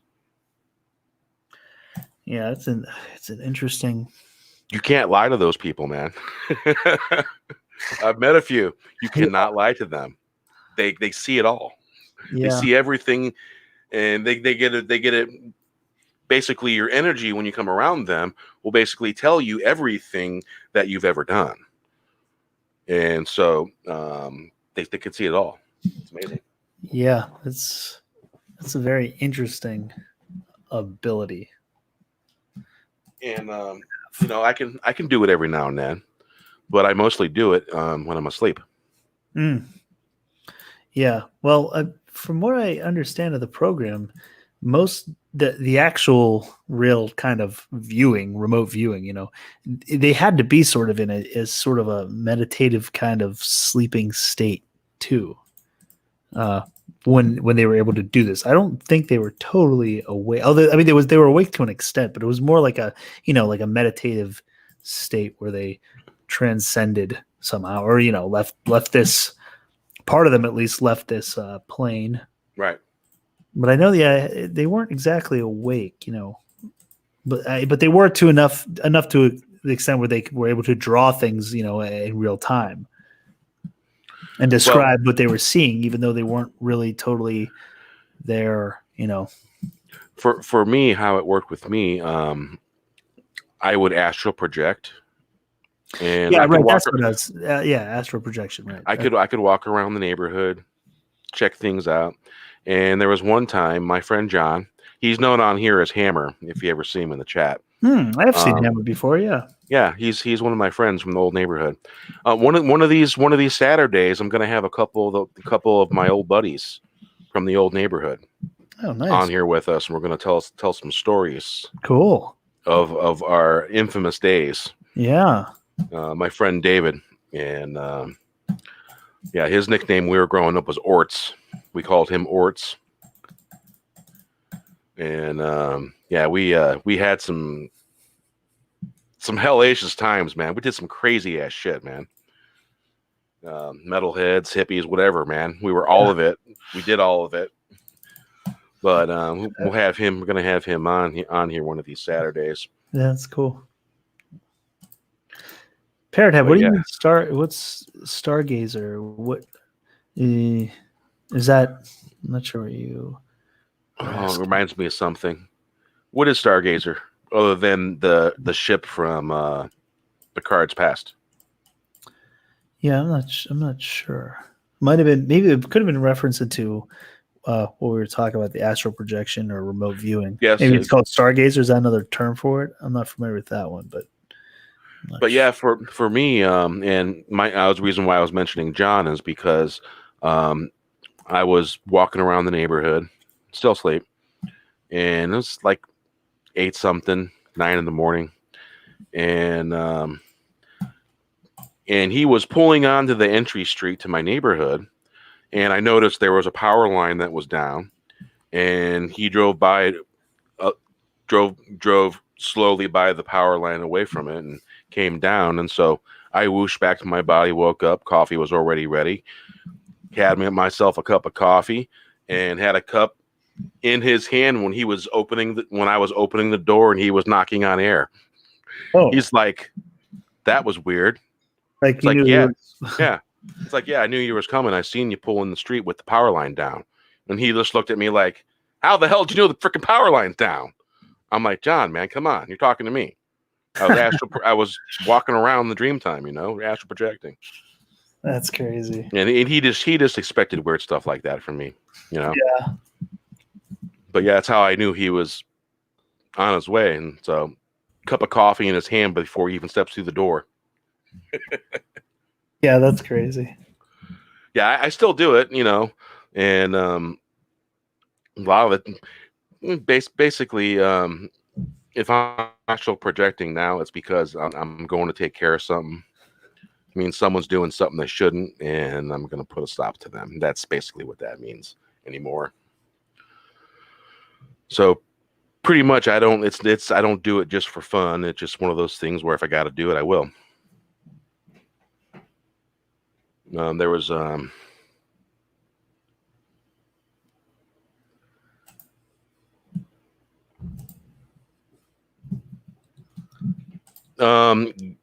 he is Parrot. Are you thinking of there was a movie called MK Ultra? No, Jacob's Ladder. It was about MK Ultra. Another good movie. Yeah, Jacob's Ladder. It's been a long time since I've seen that too. Yep. And so basically, did you see, was it Brzezinski, what's her name, on NBC? Did you see the clip where she looked like she was waking up from her programming? Oh, I've seen a lot. It looked really weird, man. I've seen some stuff like that. Which one's this? Brzezinski, the blonde, blue-eyed. I can't remember her first name. I think her last name's Brzezinski. I think I do know what you're talking about. I think I have seen that. Yeah, that's boy, can we play some clips from those kind of things? There's some really weird stuff. Yeah, maybe. Actually, we'll have to think about that in a minute because remember we're talking about they're part of the they're part of that system, NBC and all that. Yeah. They may come after us for showing their news image. Yes, that's true. Yeah, Micah, that's it. Thank you. Micah Brzezinski. Yeah, and yeah, talk about fucking toxic, man. But you see, that's part of their programming. Those people are freaking programmed. There's no doubt about it in my mind. They're programmed. Yeah, I mean, it was showing videos of her breaking free of her programming, and she was getting ready to cry like she didn't know where she was, and like she was a completely different person. And then she received some what I would assume were command words. Mm-hmm. Yeah, and right. she snapped back. It was freaking weird, man. Gotta say, Joe was right next to her when it happened, and he seen what was happening, and yeah, very weird, man. Yep. I've seen that with Al Roker. There's a video with him that seems like a word is triggered, and he just like stares at the camera and just like freezes up. And, I've seen that one too. Yeah, I think it's the Holy Spirit. He's talking, they're talking, and then someone says something, Holy Spirit, and he just looks at the camera and doesn't blink and looks completely like he's frozen, like he just went bye-bye. Yeah. I walk Red Road. I walk an old religion, old native way.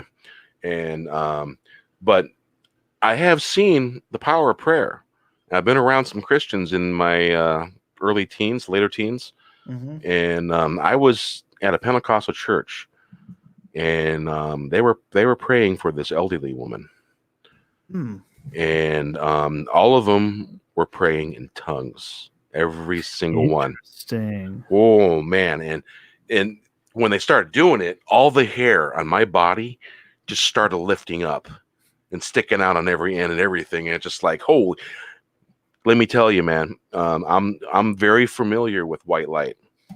Yeah. It was powerful. It was everywhere. And those people were making good prayers. What exactly were they sounding like? Like the tongues?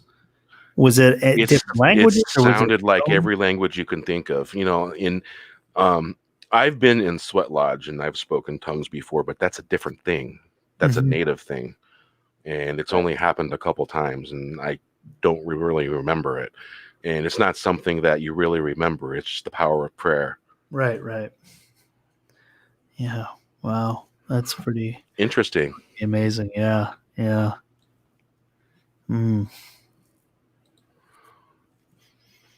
Oh yeah, that makes sense. Yeah, there's that woman. There's something wrong with her. Really? Oh, Yeah. interesting. That makes sense. Joe Scarborough's wife. Okay. Oh, that's who. Oh. Yes. Yeah. I didn't remember that. Real quick That's here. her wife. That's his wife. I called him a her. But yeah, all these people. You see, you got the access media, and the access media is connected with the mainstream media. They all work together. They're all part of the same bullshit system. And basically, if there's anything good, they're going to say it's bad. If there's anything bad, they're going to say that's good. And that's how they work. Same game. It's basically like the King and Queen's game. Yeah. Yep. And if you don't understand by King and Queen's game, it's kind of how intrigue in a kingship and a queenship. It's the same kind of thing, only it works in corporations, and it can work in small governments too. And it's literally a mind game. I've seen it at work in different places here and there. Is her name? Is it Micah Brzezinski? Is that his wife? That's what Parrot had said. It's Micah. Interesting. So she didn't take the same name, but they are married. Yeah. Uh-huh.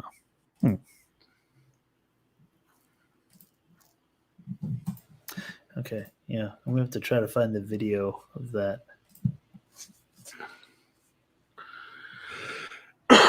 Yeah, they need to put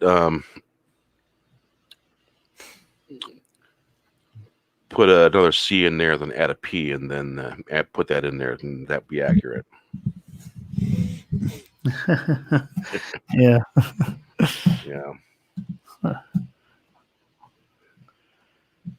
So yeah, it's just one big basically the flim flam man sticking his hand up in the air while you're looking at his hand. He's got his hand in your pocket. Yep. That's what that game is. Yep. Yeah. Big old schmooze. They're schmoozing everybody. And what's really sad is the majority of society believes it. Yeah. You know?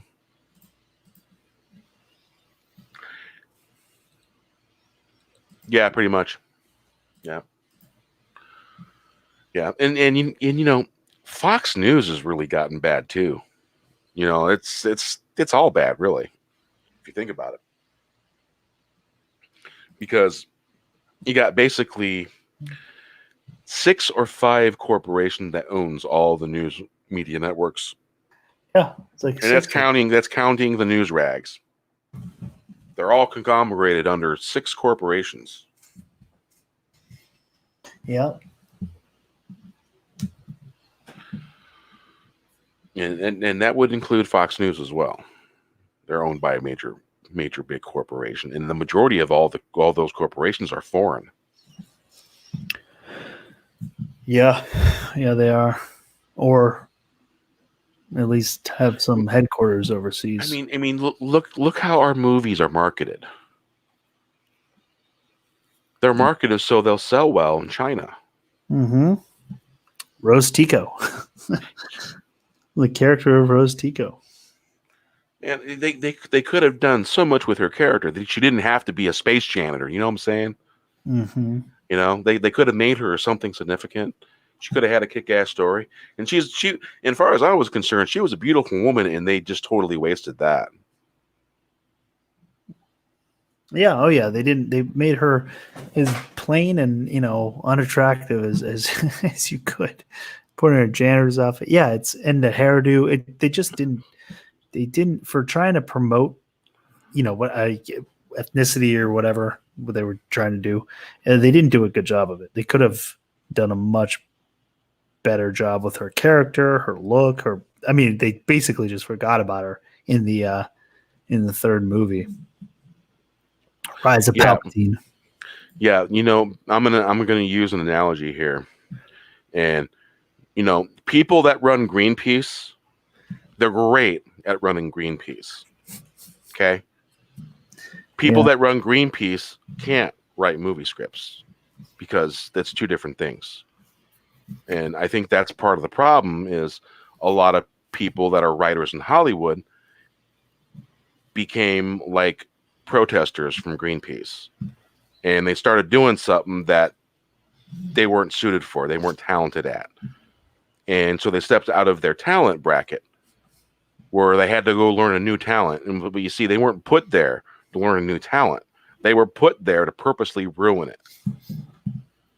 Yeah. They were put there so Kathleen Kennedy can go out and smack every single one of us several times in the face with what they did with Star Wars. It's literally what it was. It was an attack on the fans. It was an insult. Yeah. I can tell you on multiple levels in a few different areas where Flynn was wasted. Finn. I think. Wait, are you talking about Finn? It's. I know what he means. What are you talking about? He means Finn and a certain Flynn. You know what I'm saying? Yeah. But yeah, I think Finn was wasted too. They had an opportunity where he could have been a Jedi too. There wouldn't have been nothing wrong with a black man being a Jedi because Samuel L. Jackson's character was awesome. Why couldn't he be a Jedi? Yeah. I mean, you seen the way he picked up that lightsaber. It's like guy was going for it. He was connected with the Force. You seen it in that movie, and they just didn't continue that line. And that just pisses me off. And I'm sure Boyega, he's been voicing his opinion quite a bit. Yeah. Even the other actors are starting to voice their opinions. Oh yeah, they're all kind of coming out and saying. I mean, we've seen when they asked Oscar Isaacs, "Well, would you come back for another Star Wars movie?" He's like, "No." And they've said that about what did John Boyega say when they asked him? He's like, "You're not gonna Disney Plus me or something like that." Yeah. You're not Disney Plus me. And I think Daisy's kind of said the same thing. They all kind of, they all kind of knew what a mess this trilogy was and what it did to the fandom and. Yeah, they were aware. Yeah, they were forced to watch it and look at it as it happened. And I'm sure, they had to work with Mark Hamill, who clearly wasn't happy. So I'm sure that rubbed off on him, viewing it upset about how the movie was going and how this was his character and how, he was suggesting things to Ryan and Ryan was like, nope, we're not doing that. I'm sure these actors talked. Yep. I'm sure. Yeah, I agree. Our Finn should have been a Jedi. He should have. They should have made him one. Big time. I mean, they had a great character arc starting with him already. And, you had too many cooks in the kitchen trying to add a little of this and trying to add a little of that and thinking that they were gourmet chefs when actually they were just 5-year-olds playing in the goddamn kitchen. Yeah. Let's see. The Force Awakens. The promotional material for Finn was it was all him with the lightsaber. It was all he's a Jedi. He's clearly going to be a Jedi. And then they use it for one scene where he picks up a lightsaber, does okay against Kylo, and then that's it. And then they turn him into a wasted storyline in the second movie. He doesn't really do too much in the third movie. But yeah, I mean, look at some of this promotional. I'm going to share this screen. It's like episode 7. It's like they purposely. Look at all this. It's like they purposely misled us, and KK probably wasn't allowed too much to mess with. Episode 7, The Force Awakens, and then they hit us with a whammy. The Last Jedi, and basically walked in the theater, smack, right hand, left hand, smack, and then did it again. And that's pretty much what they did to fans that way. Mm-hmm. Yeah, I mean, they all these promotional images of him with the lightsaber, and you know, you really didn't get too much of it. Not to mention, you know, there was well, this gets a little conspiratorial, but remember for the first movie, they all had images like this covering the one eye. There were a lot of they all had something in that. In those posters where, you know, you had the all-seeing eye and all that stuff. That's a great point. Mm-hmm. That is a wonderful point. Yeah, they all did. Do you think maybe they didn't agree with it too much? Yeah, it's I think maybe that's one of the things they didn't like. Quite possibly, yeah. You know, maybe George Lucas wasn't too far off when he called them certain somethings. Yeah. You know what I'm saying? Yeah. Maybe he was right. Yeah, see, here's daisies. All right. Same thing. One eye covered. You know, we see Han Solo. Look. Oh, here we go. Right here. There's all of them. Here's all of them. Look at that. Even Leia, even though it's it's not covered, but you've got that light there. You can still see it, but it's still a symbol. Mm-hmm. Yeah. Yeah. Look, Kylo. All covering that eye. Yeah. Interesting, huh? I mean, you could go through celebrity pictures and see a ton of them where they're basically, you know, that little pyramid thingy on top of the thingy that's in the dollar. The dollar bill. That's got that thing that's normally that's on either side of our nose bridge. Mm-hmm. Only one in that thing, you know. Those people. Yeah. Yep.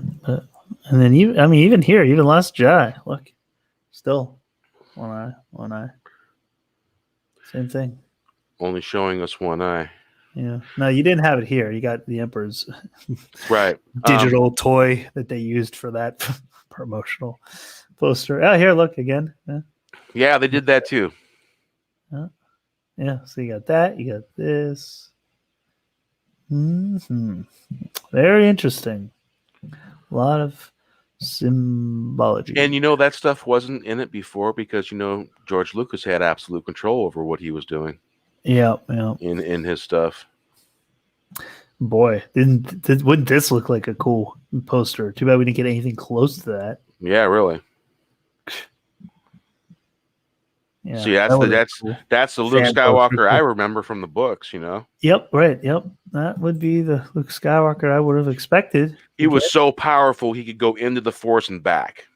Mm-hmm. That's something. Mm-hmm. But you know what?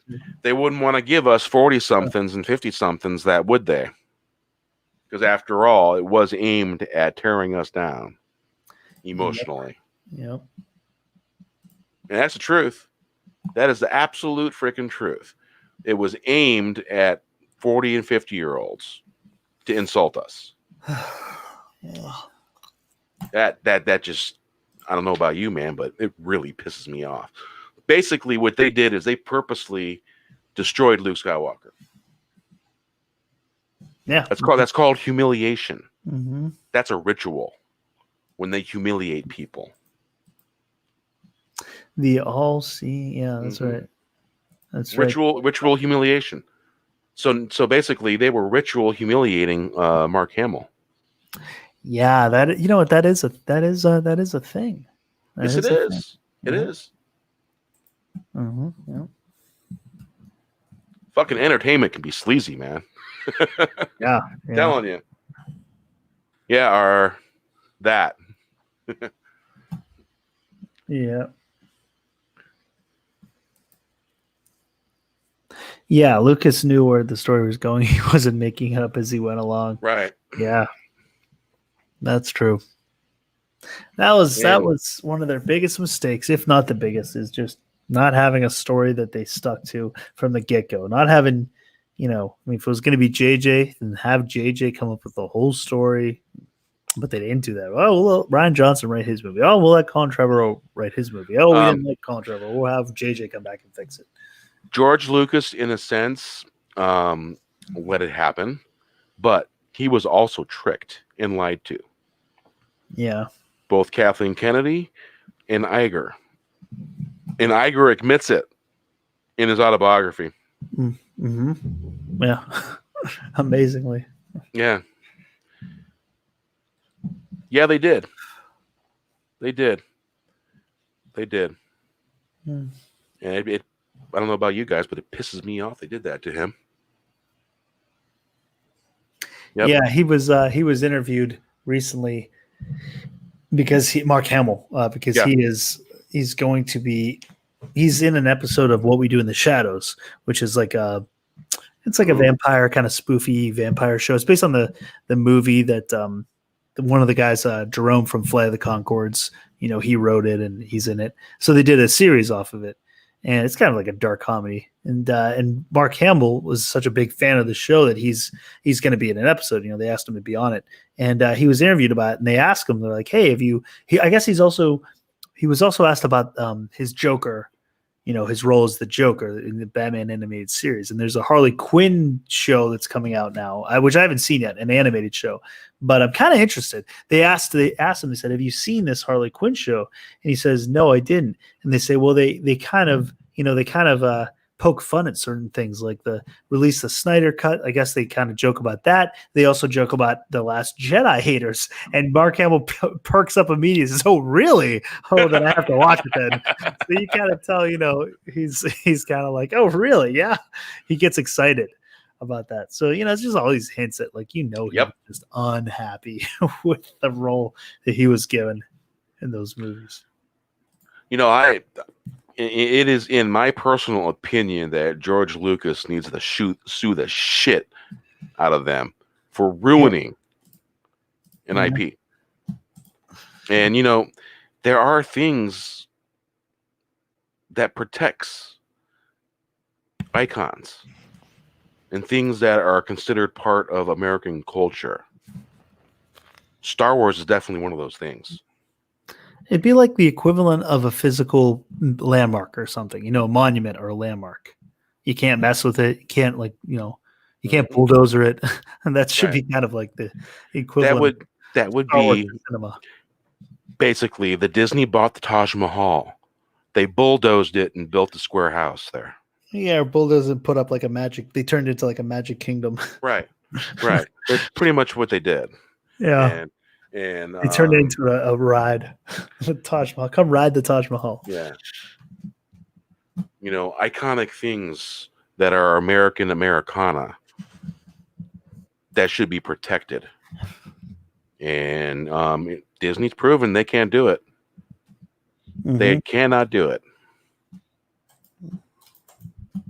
And I really, really believe George Lucas, in my opinion, should sue the fuck out of him. Yeah, if he has any legal standing to do it, he should definitely do it. Imagine if he somehow got it back. Well, I wonder what he would do. He should. Absolutely. When he remakes 7, 8, he 9. He could say and sue the shit out of him and get it back, and he could actually make real Star Wars, and fans would like it. He'd be working with Favreau. I mean, they'd probably be like Favreau directing it. Filoni, they'd probably be directing. Yep. Because he's already working with them on Mandalorian. Yep. So, yeah. And looks like we're going to be getting Boba Fett in The Mandalorian. And it's looking like we're going to have a Boba Fett series, too. Well, so I just did a video on this because they hired Timothy Oliphant as, let's see if I can bring up this picture. Yeah, they hired Timothy Oliphant, who was a good actor, and he has been reported. Yeah, this is Timothy Oliphant here. I like him. You guys recognize him. He's a really good actor. He's done a ton of stuff. So he's been hired, right? And there were reports that last year, or not last year, but I guess it was last year when they were filming this, towards the end of the year when they were filming season 2, that he had been in the Boba Fett armor. Really? On set in the Boba Fett armor. Yeah. So what does that mean? Now in the Chuck Wendig did a series or a book, and it's part of the Disney canon called Aftermath. And it's about the events that happened kind of right after, basically in the time period of The Mandalorian, right after Return of the Jedi ends. There's another big fight the rebels finally take down the Empire, and it's over Jakku. So Jakku plays a part in it. But it goes through Tatooine, and it gives a story of this guy, and this is like a scavenger, and he finds these Jawas who are in the possession of Boba Fett's armor, because when the Sarlacc pit eats Boba Fett, he can't digest his armor, so it regurgitates the armor, and these Jawas find it, and this guy ends up buying it and kind of putting it on and assuming the role of Boba Fett. But it's not, it's not Boba Fett. It's not the clone. Right. It's just some guy. So now people are wondering, is this who this guy plays? Is he playing, to go along with what's already established in Disney canon? Is he playing that character who is now taking the mantle of Boba Fett? But now we also know Tamora Morrison has been hired. So, is he going to play the real Boba Fett? Did he actually survive, or is Tamora just going to play Rex from Right. Rebels? Look at this. This is going to add majorly to what you were just talking about. As soon as I can find that thing again, there it is. All right, now I'm scrolling down. Filmography. Look at that. Second one down. The Mandalorian. Yep. There it is. Yeah. 2020. Oh, episode 2.1. So that's the intro episode too. Yeah. Interesting. So it would be the first episode. Yeah. And so this is on his filmography. Yeah. So it's definitely official. So he's in episode 1. So he's gonna be in that. And they better not do a thing where Hawaii. I didn't know he was born in because Hawaii. George Lucas said Boba Fett survived. Yeah. So Right. if they write it to where Boba Fett did not survive and the armor got regurgitated, that's not going to work. That's going to piss off fans, Boba Fett fans. And if they do that, I like Timothy Oliphant. I really do. But if he's a Star Wars fan, he won't fucking take this role if that is the case. Or they do a combination of both, because we know that, Filoni likes to pull from the EU and add it. So, he might be playing that role of the guy who finds Boba Fett's armor, but maybe Boba Fett comes back. Maybe he's alive and he's coming after his armor. Now, where the Mandalorian ties in all this, I don't know. But now, if they make him one of the Death Watch, oh, that'd be cool. And he's just another one of the Mandos, and he finds Boba Fett and helps Boba Fett. What if they write that in there? That's true too. Yeah, that'd be pretty cool. Yeah. Well, there was that mysterious stranger that we saw, right? That one episode, the gunslinger episode, where he's approaching the dead bounty hunter, the girl, I forget her name, the Asian girl, I forget her name now, but he's approaching her, and you just see it from behind, and it's got the spurs, and you have that little Boba Fett music kind of playing in the background. So people thought that's Boba Fett, but maybe it's not. Maybe it's this other character who first has Boba Fett's armor, until Boba Fett comes back and gets it, or maybe he does help Boba Fett out. And maybe he finds Boba Fett, somehow climbing out of the Sarlacc pit. I don't know. There's a lot of possibilities. But it's interesting that he is cast, and it looks like he'll be in episode 1. Interesting. The armor is why he survived the Sarlacc pit. Yeah, in the EU, he blasted stories. out. I think he uses his jetpack to blast out of the Sarlacc pit, from what I remember. The old EU. Yep, they do. Yeah, his jetpack, yeah. They steal from themselves to basically shitty stories out. Yeah.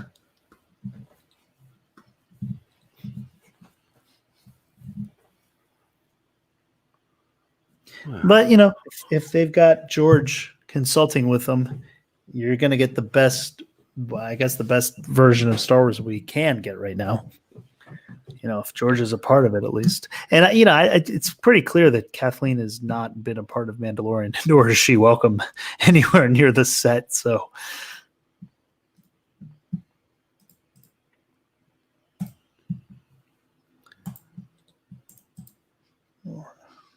whose stream got taken down? Ooh. Oh man, Skynet. Oh wait, it was Walmart After Dark. Christie got taken down. They're being too obvious with stuff. Man, Lorena was just on that. She was talking about that too. They're being too obvious. Wow, anything that's copied. Yeah, Skynet. Yeah.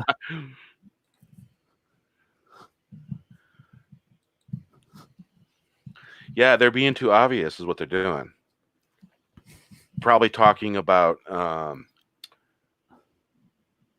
they're probably talking about the pink elephant and everything surrounding the pink elephant, and using words like the word distancing and the word social, and then you reverse that, and they're probably talking about stuff like that, and talking about, you know, that particular medicine that one side doesn't like and the other side says it's 90% effective, and it's been being used for the last 30 something years for malaria. Probably being a little too obvious, maybe. Yeah. Of course, it doesn't take much to get taken down with YouTube on automatic. Mm-hmm.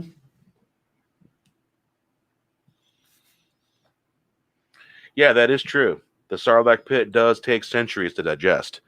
Because remember, Jabba the Hutt says 100 years to die, 1,000 years, or 1,000 years to slowly die. Yeah.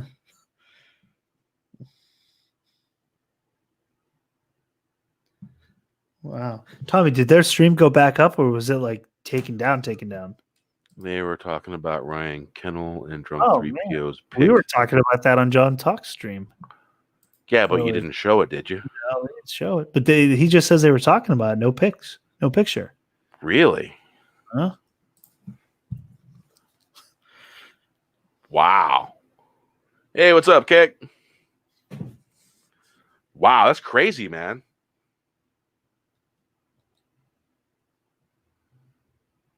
That is crazy. That is. It's nuts. I'm sorry, but they're let's see, draconian isn't a word they really ding on, is it? Draconian. Draconian, Their draconian ways are just getting too cronian. I mean, geez, that's like, yeah, that's several streams that are taken down like crazy. Wow. That's who was going on with YouTube? How's it going, Keck? Hey, what's up, Keck? Following shine light on how Duel of Fates was about the fate of Anakin. Rewatching Attack of the Clones, they use Duel of Fates when Anakin goes to find, Shimmy Skywalker. Yeah. No, Filoni definitely knows Star Wars. Yeah, he's not perfect. The Mandalorian stuff was different than the EU, which a lot of people are upset about, but still, he's still got a good understanding of Star Wars. Well, I think the heart was there, you know? Yeah, I think so too.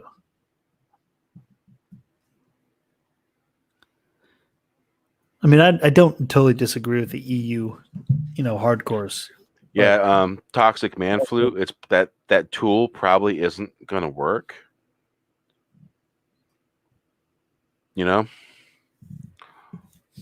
And it's probably gonna. Here's reason why I say that won't work. YouTube depends on advertisements and all that, and if they keep on messing with channels, they'll leave to go to other platforms like Joe Rogan. That's a pretty big platform. He left, and so all the advertisers and all that stuff is going to go with him. When you say Big Brother, you need to think of Big Brother as two wolves fighting. Okay, one's white, one's black, and they're fighting, and we'll see who wins. That's how that's working. Yeah. And it's also I use that as an example. It's also a Cherokee story, because we all have a white wolf and a black wolf within us, and the saying is, which one wins? That's fighting. Well, the one you feed. is the one that wins. Yeah, it's pretty good analogy. So if you feed them equally, the white and black wolf within us don't fight. Yeah. But you know, some people can't learn what that is. They don't get that. So yeah. But you know, Boba Fett being in this story and us having a Boba Fett TV show. Really, we can't even call it a TV show because it's not on the TV airwaves. But you know, hopefully we'll get something. So the Joe Rogan thing, that's a good story too. He's leaving YouTube in favor of Spotify, huh? Yeah, I listen to Spotify. Yeah, I have certain radio things. And you know what? I don't update the app. There's a reason why, because now if you install the app, you have to, there's all kinds of weird things you got to do to pay for this or pay for that. And I like the old app because it just doesn't really make me do anything other than I just want to listen to the music. You know what I'm saying? Yeah. Yeah. But Spotify used to be on my TV at one point in time. I didn't know that Spotify was getting into the podcast game, or maybe they had for a while, but I guess they're making a big time investment now.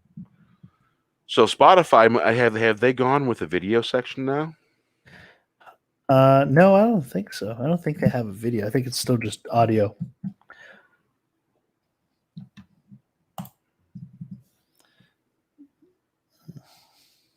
Animated Boba Fett TV show with Daniel Logan doing the voice of Boba Fett. Boba, if they did a TV show, it'd have to be Tamora doing the voice because he'd be old enough now. You know, he'd be Tamora's voice. I don't think it'd be Daniel Logan. Right. Was Daniel Logan? Well, I mean, Daniel Logan's older, obviously now, but it would probably be Tamora's voice would be more accurate. Right. Or the voice that did all the clone troopers in Clone Wars. Yeah, that would be good. He could do. Their voices were believable. Yep, they were very good. But I could totally see that. But you'd have to have them never show the helmet. I mean, without the helmet. But if it was animated, you could do that. You would never have to really. Well, if it was animated, it wouldn't matter. Right. You could totally do the voice of the Clone Wars, and even if they took the mask off, he would look like all the clone troopers. Yeah. Yeah, I don't know how that would work with him still being around 11 or 12. You know, that's about the age he was when his dad died. 12. But after the Clone War, like if you're talking about the time period between, like the 20 years between the end of Revenge of the Sith to beginning of New Hope, he'd be in his teens, mid to late teens. So I guess you wouldn't have to have Tamora. If you're talking about the period of after Jedi, well, let's see. He wasn't advanced in age. So in Empire Strikes Back, if he's like 12 during Attack of the Clones, then you've got 3 years of the Clone Wars and 20 years. You've got 23 years. He's probably in his mid-30s during Empire Strikes Back. So, yeah, he'd be in his late teens, early 20s during the, kind of mid-period of that break between Revenge of the Sith and A New Hope.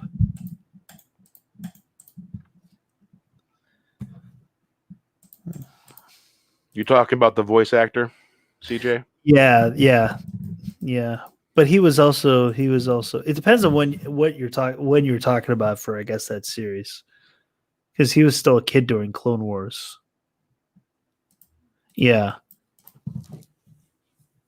When would the series take place? Are you talking like right after Clone Wars ended? Because then you could do Daniel Logan.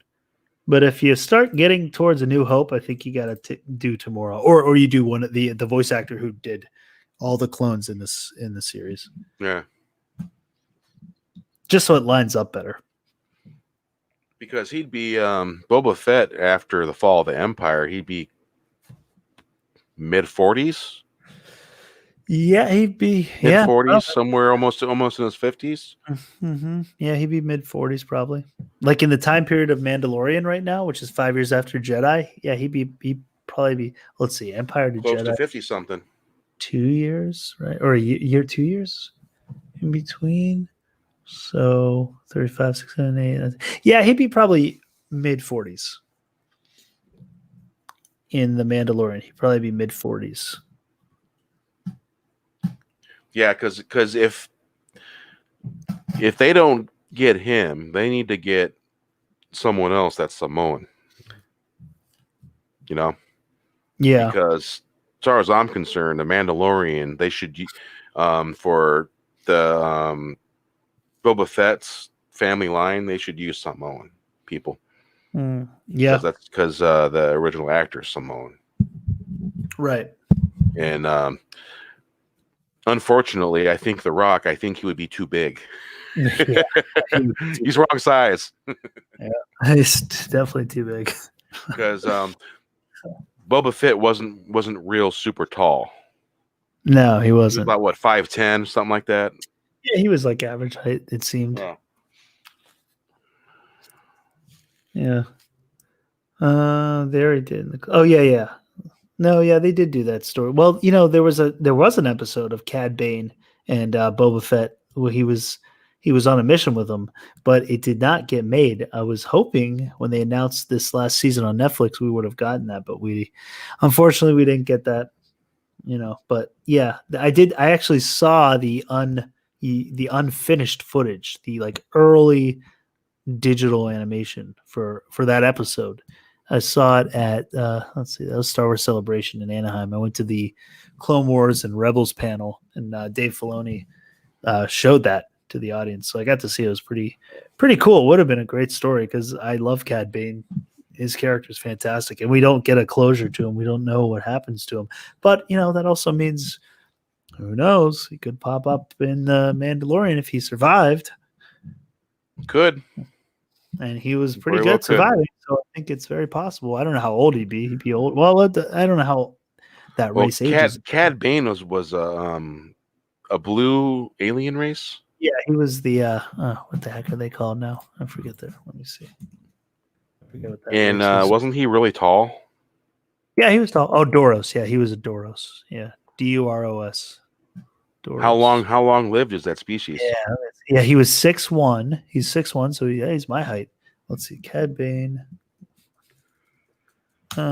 Species. Let's see, Doros age. Doros age range. Well, it seems like it's like ours. Middle age is 36 to 49. Yeah, he'd be old. He would be old.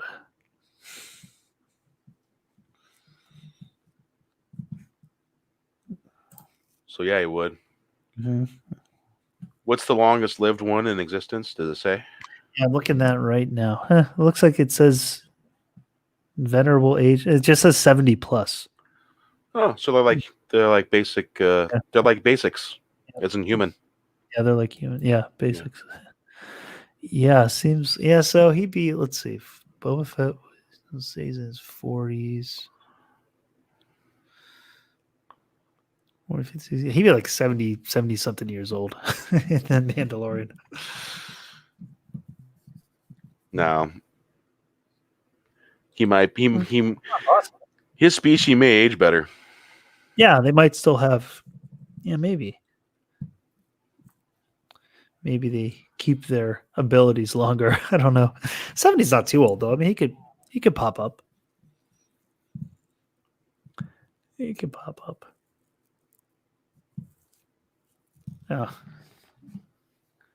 Well, I mean, we know that who else is around is Hodo. Not Hodo. What's his name? Hondo. Yeah, Hondo's around.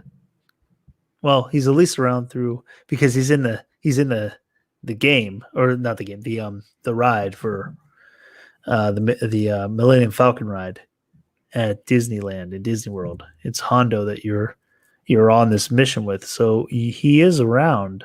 He somehow survived. Sorry, Maori, not Samoan. I got my icons that I like mixed up. Hey, I was watching Hobbs and Shaw today, so I got Samoan stuck in my head. Maori, you're absolutely correct. Oh yeah, Maori.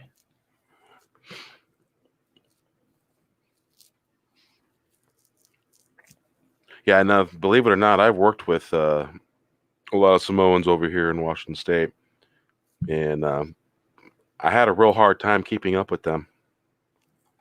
I was pretty good, but my God, I had a hard time keeping up. Cool people, though.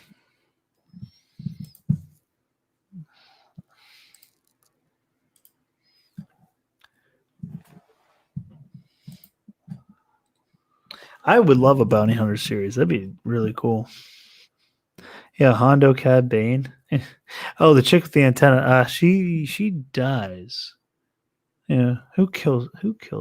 I forget who kills her. Oh, you know what? It was talked about in the movie, wasn't it? Wasn't it Woody Harrelson's character? I think he kills her off screen, but I think they mentioned that in Solo that he killed. Yeah. There you go. The Solo dude killed. Yeah, I think it's Woody Harrelson's character. I think he mentions he killed her. Yeah. Solo movie. Yeah, Well, you know what's really interesting? All my voodoo movies show up on YouTube. What do you mean? Under purchases on my YouTube. Oh. On my TV, I can go to purchases, and every single movie I got on Vudu is on there. Oh, so it was all linked up? Yeah. So apparently when because you know your Google Play movies, I linked all my movies, all my platforms that all my movies are on into Google Play movies, and then it links it to your YouTube on your TV. Say you're already in the YouTube app, you don't want to switch, just go down to your purchases and go watch your movies from there, and it looks pretty good too, I gotta say.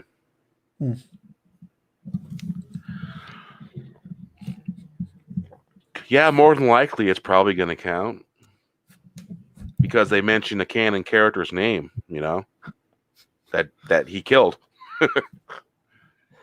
Yeah, well, I mean, does it count they'd have to break their new canon, basically. Oh no, yes, unfortunately, Solo it counts. Yes. Yeah.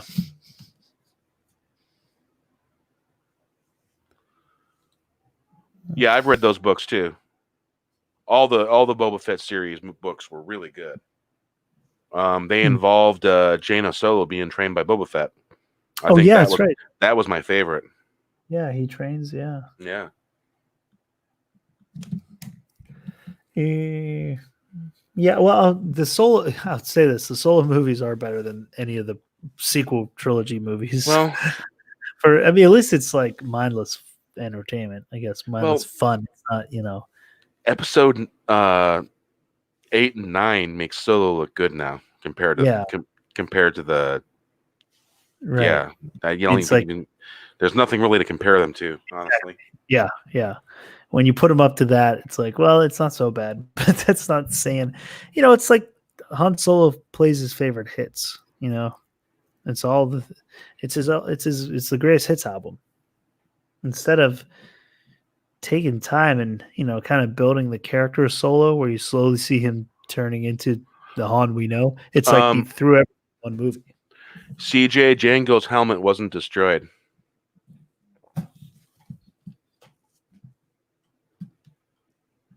You knew that, right? Jango Fett's head was clean off at the neck.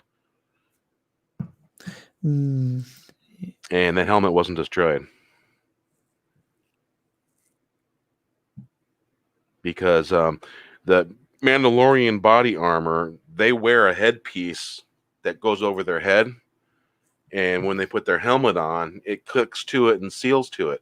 All they would have to do is just get a new headpiece the new material that goes inside it. Because, you know, when they go out in space, it's got to click to something. It's got to be solid. So those things are, they can go in space. Mandalorians can.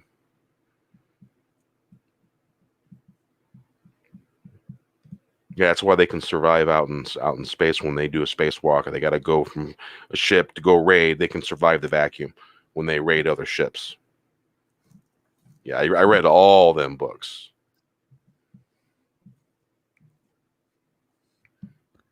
Well, shit, I missed that. What was that? I must have missed that episode. Boba Fett blew up Jango's helmet in Clone Wars. Oh, yes, he did. Yeah. That was dumb. Yeah, Why'd they write that? He goes after Mace Windu again when he's on the ship. Yeah. He tries to kill him and get revenge and blows up his helmet. Yeah.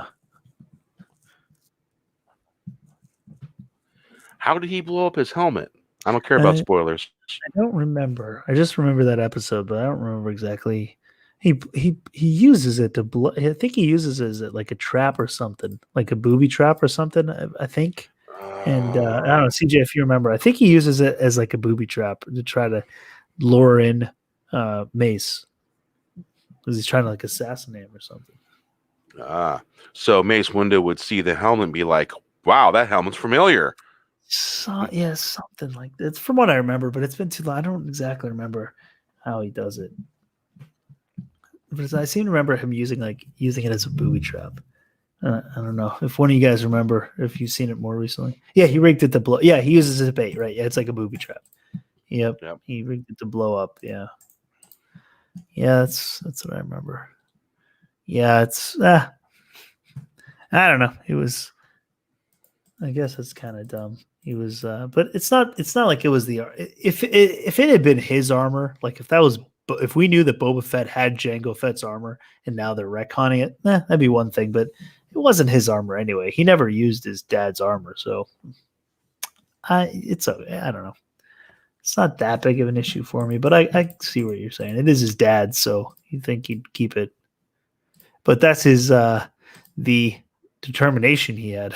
Yes. To try to kill Mace. Oh yeah. Bunch of craziness. You know, and here's the other thing, that helmet that was Beskar steel. Jango's Fett was all so Beskar, yeah. Technically all the Beskar steel should have been left. Because it's supposed to be impervious. Right, yeah. Yeah, I don't know how exactly it blew up with that. That's a good point, too. With Beskar, it shouldn't have, blown up. Yeah, well, I guess... Well, I don't know. Beskar's not adamantium. I guess it could still blow up if it took a direct hit from the inside of it. I mean, because it would have to be the Beskar would have to be left over, warped and all that, but it would still be in one piece. It wouldn't be in the same shape, of course not, but you know, because everything before the Mandalorian, everything in the Boba Fett lore about Beskar steel, that shit's impervious, man.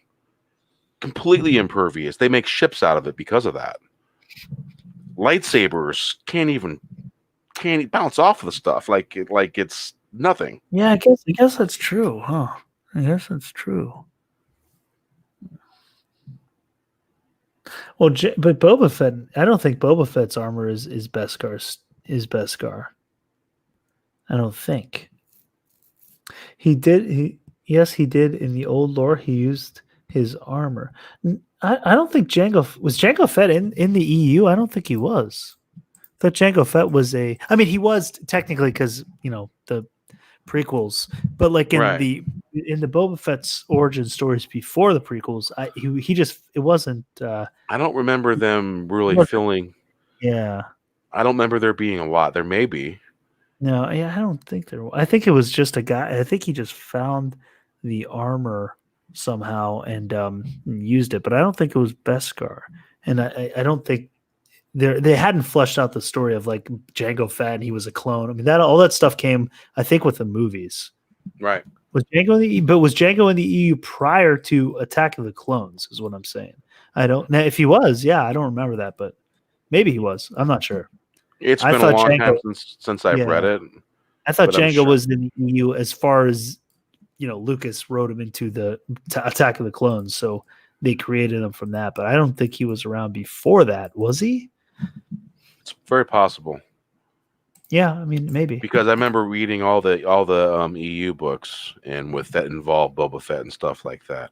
I don't remember there being a Django EU book. Yeah, having a dad Jango. Unless it was something that was more recent before the purchase. Oh yeah, no, his story came out after after the movie. Well, yeah, Jango obviously was in the EU after the movie. But okay, yeah, because I think the backstory for Boba, it wasn't really fleshed out, but I think they did have some story like before the prequels came out. Because there was a lot of before the prequels came out, there was already some EU books that were coming out after Return of the Jedi. Yep, and I think Jango was, or I mean, not Jango, Boba was in some of that stuff. Yeah. Yep. But then obviously it was all retconned when the prequels came out because then George, laid down the actual foundation for what the Boba Fett episode 1 through 3. Yeah. Yeah, because the whole clone thing wasn't a part of Boba's before prequels. Wasn't a part of it.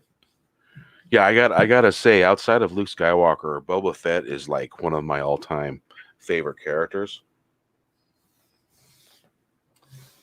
Yeah, well, he is a lot. He is a lot cooler now that you get the story of like he's an altered clone of Jango Fett and the clone army. Right. I mean, that stuff was just made him cooler.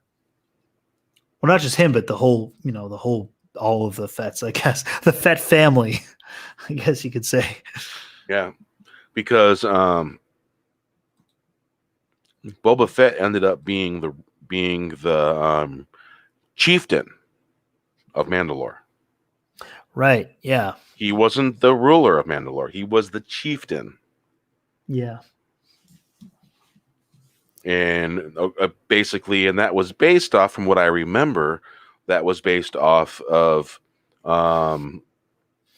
his father also being a chieftain in his past of Mandalore. And that's from what I remember. And so basically,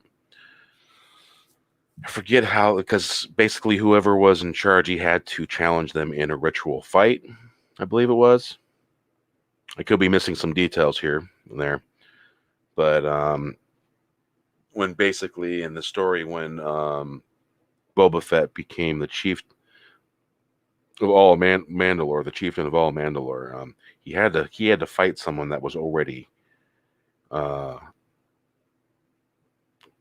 chieftain, and that's how he became chieftain, because the majority of Mandalore wanted him, from what I can remember. I could be remembering it completely backwards. But I remember it being one of the favorite parts of my EU stories about Boba Fett.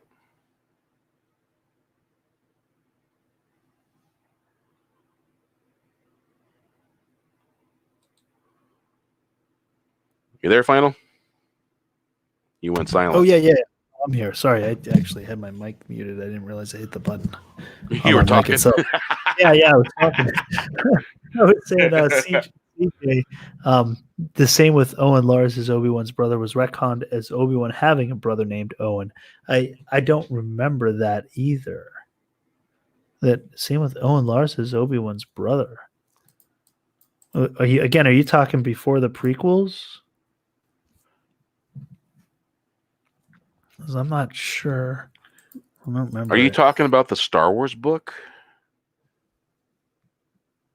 Like the novel? Because the first Star Wars book was written by one of my favorite authors. Yeah. Well, Mustafar, that idea. Terry Brooks. think Terry Brooks wrote the Star Wars book, the first Star Wars Like book. Star Wars novel. Yeah. Yeah, Mustafar, Lucas actually had the Return of the Jedi. This final scene was basically on Mustafar. Well, it was just a lava planet, though. Like you said, it didn't have a name, but it was Luke fighting Vader and the Emperor's there. Basically, what we had, the same scene on the Death Star, the throne room, but it was on a lava planet.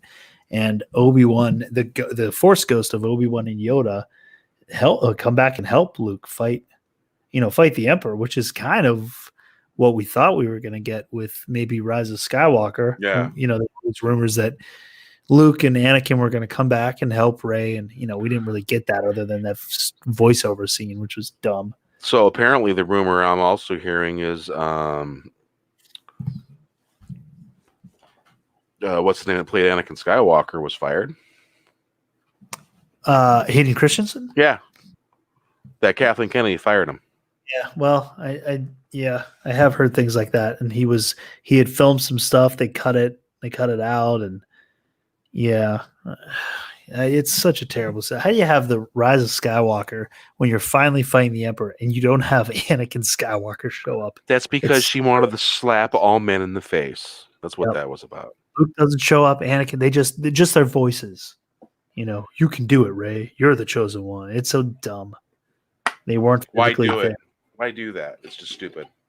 With all the powers they give Force Ghosts in the movie, it's like, you've already retconned what Force Ghosts can do. And now you're not going to even have them show up when they can actually use their powers that you've now showed us that they have. Like, why would they be there? It's so dumb. The Return of the Jedi novelization said Owen Lars was Obi-Wan's brother. Okay. I didn't know that. Said Owen Lars was Obi-Wan's brother. Well, so interesting. That would mean that he was Luke's uncle, right? Because Owen Lars, Uncle Owen, so it'd be Uncle Ben. I mean, that's technically what that would mean. That basically, Obi-Wan was his brother. Wow. I don't remember. Now, I have the novelization of Star Wars, and I think that was written by Terry Brooks. Did he write all of them? Or did he just write the first? I'm not sure. Huh. Yeah. And they say Anakin is the chosen one. He is still the chosen one. Anything else is a bunch of hogwash.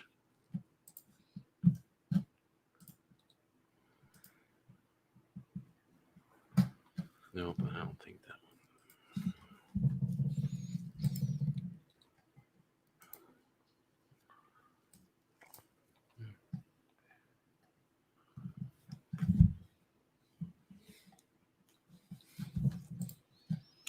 Mustafar C-3PO backstory were made as far back as the old novelizations.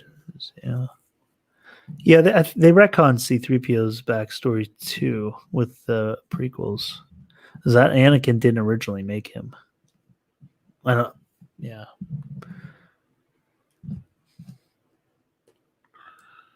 I before the B is for. They did that. I like that George did that. Ties them all in together.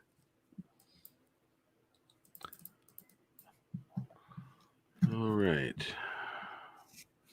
Trying to find the book because, when you got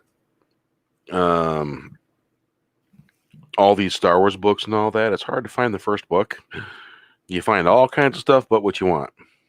Yeah.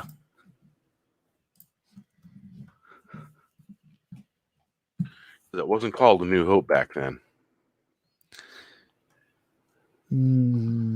Oh, yeah. It was just Star Wars, wasn't it? Yeah. When it first came out. And then it was A New Hope, and then it was Episode 4.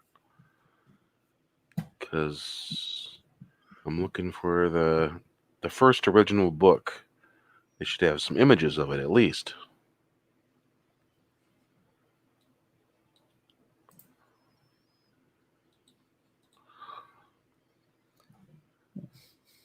Because I'm finding the live streams. Did you see that? What Tommy said? What's that? He said someone is false flagging live streams. I just heard from Christy. So after they yanked her live, they allowed the video itself to go back up. Oh, really? Wow, that's like the same thing with John Talks when we were on. And Yeah. someone is false flagging live streams. Wow. Whoa. I got an idea who it is. Actually, it's not a who, it's a group of people. I got an idea about that. Yeah.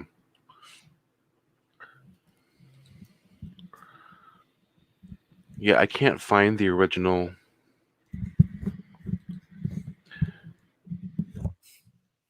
You have it on digital or hard copy, you mean?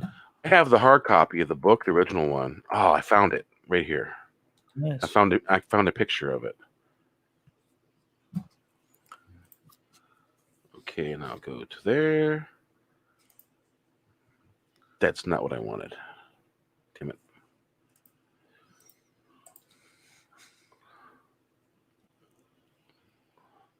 Ballantine Books from the Adventures of Luke Skywalker. Star Wars.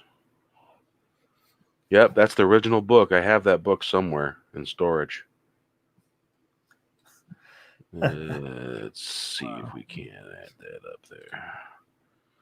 Well, a Toxic Man Flu. Yeah, he says, how does C-3PO being built by Anakin make sense? Did young Skywalker, the slave, know not to program his protocol droid with the Sith language? Well, I mean, first of all, this is pre-Disney crap, so I'm not counting the Disney storyline. Right. You know, 3PO doesn't speak the Sith language. But even if you want to add that, the Sith language is supposed to be something that was like banned. So, yeah, I mean, Anakin as a slave boy would probably not know the Sith language or have access to it. You know, if you want to add the Disney canon in, I don't think he would. Not that he would know not to program. I just don't think he'd have access to it because it'd be a banned language. But then again, I'm not really counting the whole Disney stuff. I'm just going by the prequels. And Yeah, the like original. you said, it just does not make any freaking sense. Yeah, this is the book that I have in storage. Only it's a lot more beat up than this. Yeah. This is original. This is an original paperback. That's cool. It was $1.95. So you imagine that was probably like 79, 77 when this book came out. 70, 77, 78, somewhere after Star Wars came out. This might have, I don't know if this came out before the movie or after the movie. Even his lightsabers, like Luke's is like yellow. It almost looks like the lightsaber that the toy came with. Yeah, it does. It does. It doesn't even look like a lightsaber. Even Vader, the hilt, you could tell like the hilt, it looks much more narrow and well, I don't know, it's kind of hard to see though. Maybe it's not as. You got to remember, this was some of the early artwork they put on there. This artwork was on some of this artwork was on the bedspread that I had when I was a kid. Yeah. I had the Return of the Jedi bedspread. Yeah, it's pretty good. I mean, other than just Luke's lightsaber and yeah, my bedspread was the original Star Wars bedspread when it first came out. And do I have it now? No. Not happy about that. I'm telling you right now. Not either anymore. I'd love to have it still. Yeah, I had it was Return of the Jedi.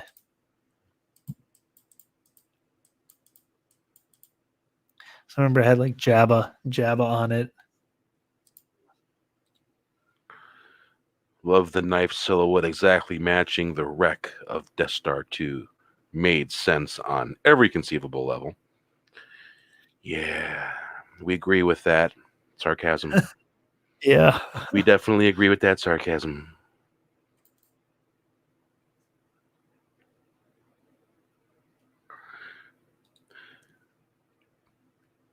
Yeah, his saber being down, that didn't really make much sense. No, and it looks like it's like kind of crooked.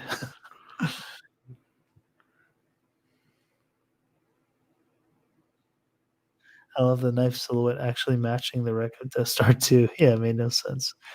Yeah. Oh wow, Lando was a redheaded white guy. I did not know this. And you're saying this was in the first run comic. Now, my friend, he had episode 1 through 9 comics that are the rare comics that most people want to get their hands on and cannot find it.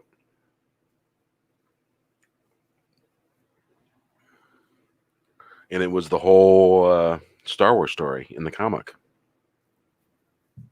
Now that would be something to have.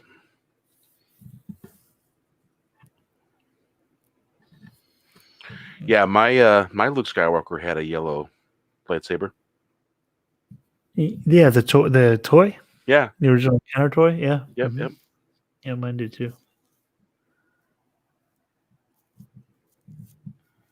Jabba also looked different in the comics. The original comics. Oh, before Return of the Jedi. Wait, which comics? Well, if it's the ones I think he's talking about, Before Return of the Jedi came out. Yeah, it's the episode 1 through 9 Star Wars comics. That was basically the whole Star Wars story, basically. They're hard to find.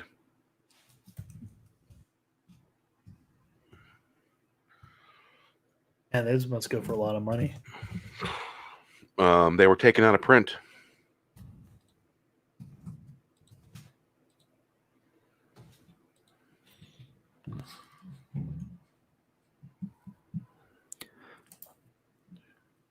Wow. Trying to find a picture of it. Oh, whoa. It's not this guy, is it? Whoa. Oh, oh my gosh. What'd you find? Here, let's see. Yeah, here. I'm going to share it. Wow, it doesn't even look anything like him. Let's see here.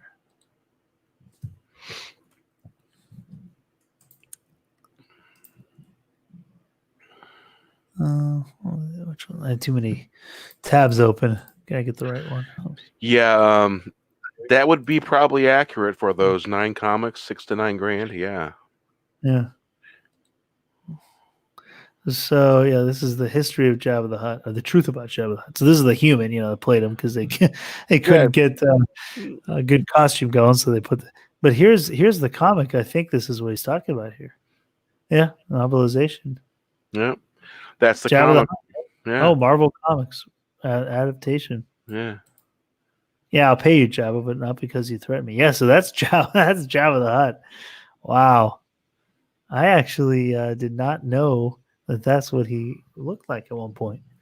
Shaggy. See, I knew the comic existed. I just hadn't seen it in a very long time. There should only be 9 comics.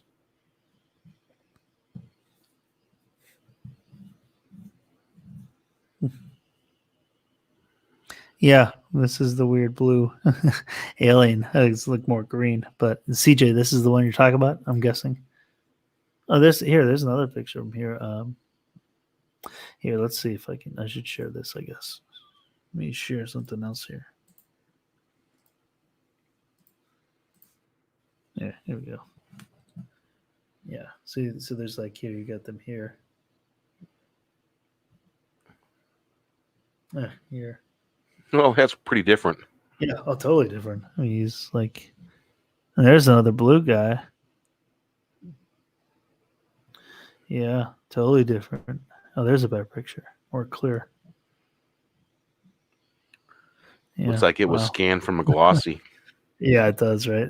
This looks like old beaten up, and this looks like a glossy digital replication. Non-glossy and glossy publication. Yeah. Good scanner. Yeah, it's pretty clear. And there's the Jabba we all know. Yeah, look at him there. Oh, yeah.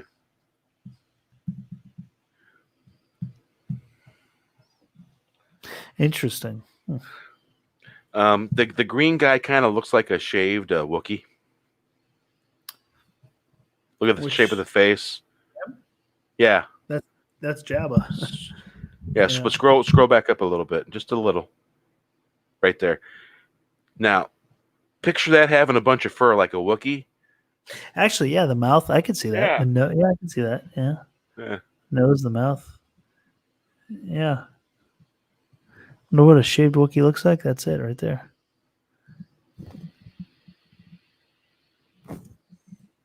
Man, I wonder how much of those comics go for now if you find like that. Yeah, it's one of those things where it's like, why did I do that? Yeah. Because if I remember correctly, there's only 9 comics, 9 episodes. Oh, Toxic Manflu says 6 to 9 grand. Wow. Yeah. And that's only for one. You donated. Oh, you had them and you donated them to the library. Oh, man. How nice of you. How kind of you.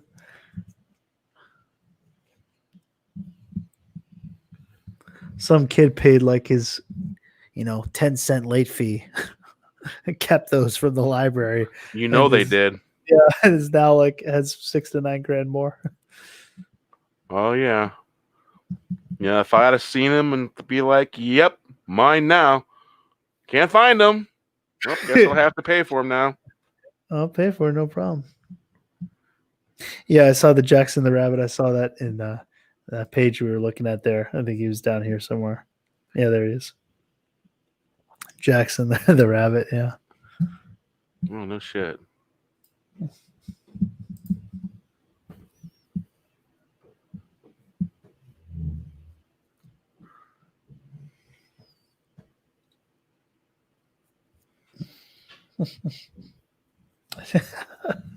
A shaved Wookiee has 2 lips and a joy buzzer.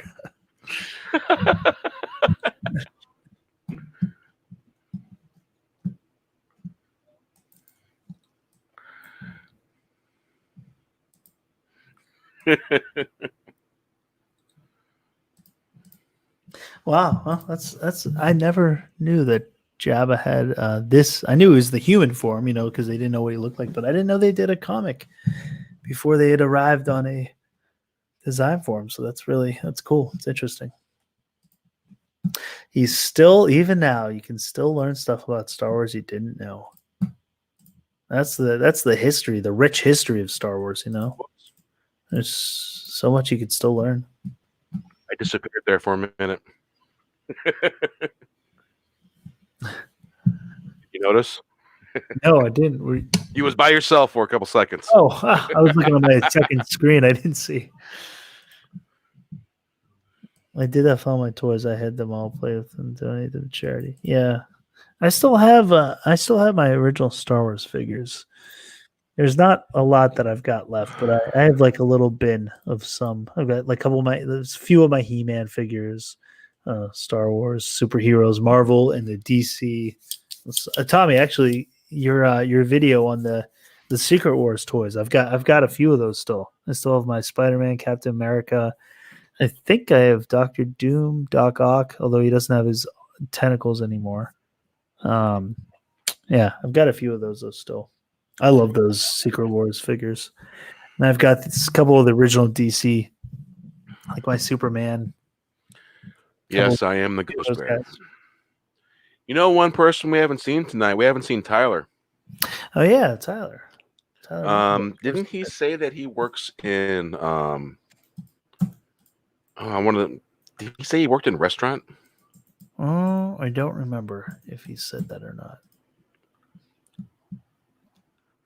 Because he works in I can't remember where he said he works somewhere that's a required essential business, basically. Oh, really? Well, that wouldn't be a restaurant. Oh, I guess it would be restaurants because they're still open for takeout and delivery. Right. Now this is Yoda, CJ. Unless there's a different Yoda you're talking about, the Yoda looks pretty much the same. That's pretty much still Yoda, unless you're thinking of a different one that was done before this, but I don't know. That still pretty much looks like Yoda, as far as I can, would think of. I would know who that is right away. I wouldn't know that that's Jabba the Hutt, but I would know that's Yoda. I mean, it's pretty much the same.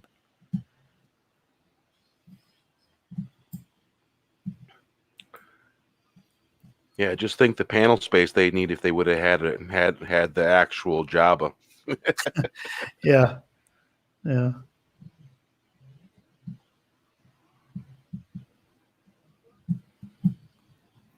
I liked what they did with the Hutts in the Clone Wars series too. Nero, and they added all the Hutts in the Jabba's kid who gets kidnapped. I liked what they did. Yeah, it was well done. I thought so. They expanded their storyline, kind of who has power. It was pretty cool. Oh, so he looked different in earlier comics. Huh, earlier than this. Huh, okay. Yeah.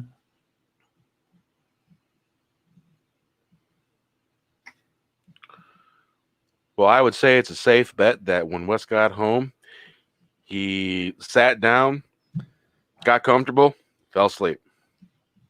He did say he was tired. Yeah.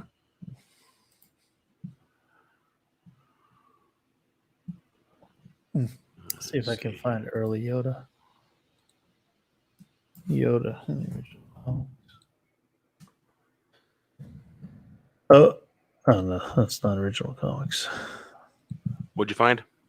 I was just typed in Yoda in the original Star Wars comics just to kind of just try to see if I can find what CJ's talking about, like a different design for him. But I don't know. Put 1970 comic Yoda. Oh, okay. Put apostrophe S in the 70s.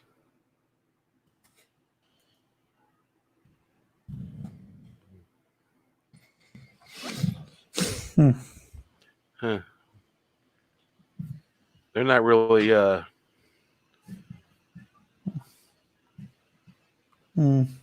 those are all from the 80s, I think. Yeah. Man, that's the comic they made it look like. Mandalorian. Yeah. They made like a retro looking comic. It was pretty cool. Yeah. I don't see. I can't find one of Yoda's. No.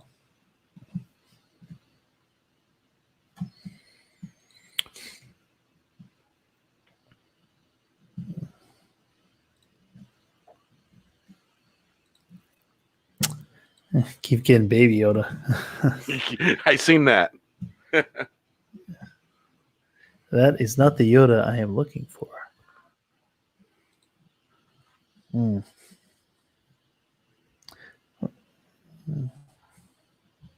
Maybe I'll try early designs, original designs of Yoda.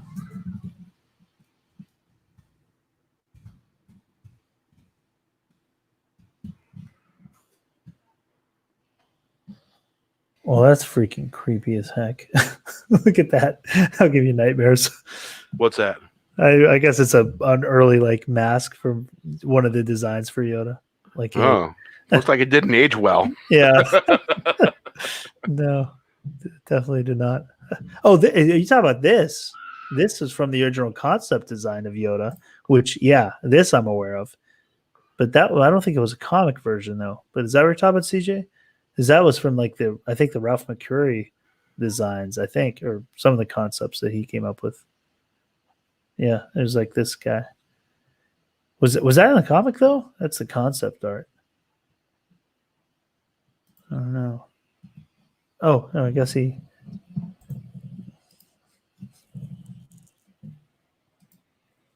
Oh, okay. Here we go. Huh. So they redid that. Okay, here we go. Did you find it? Yeah. Well, CJ found one. He sent it's me. Funny they're showing a gnome. Yep. I know. It's kind of what they used, I guess. Here, I'm gonna just share this one. Is this the right one? Yeah, there we go. Yeah. Oh, I've seen that. It looks like it looks more out of Labyrinth. Yeah, so they took that and then made this. I guess they just changed them into the Yoda we all know, but originally it was there you go. He looks like a Splinter. Looks like Master Splinter, doesn't he? Yeah. Reminds me of something else that I can't quite remember. It's like Splinter and Labyrinth. That's what it reminds me of. Or the Dark Crystal. The Shard. Dark Crystal, Yeah. Shard, Dark Crystal. There's a couple others. Definitely Dark Crystal.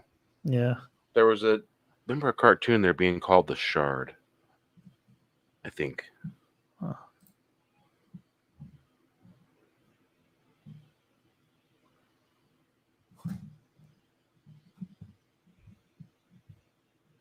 Yeah, not easy to find that picture.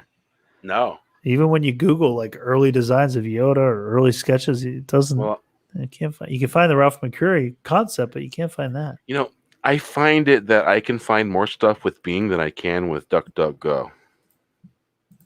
Oh, Bing. Yeah, I every now and then, if I'm having a hard time finding something, I'll use Bing. Because I don't like to search stuff on Google because I'm logged into it. You know what I'm saying? Yeah, yeah. That's a good idea. Yeah, I should start using Bing more.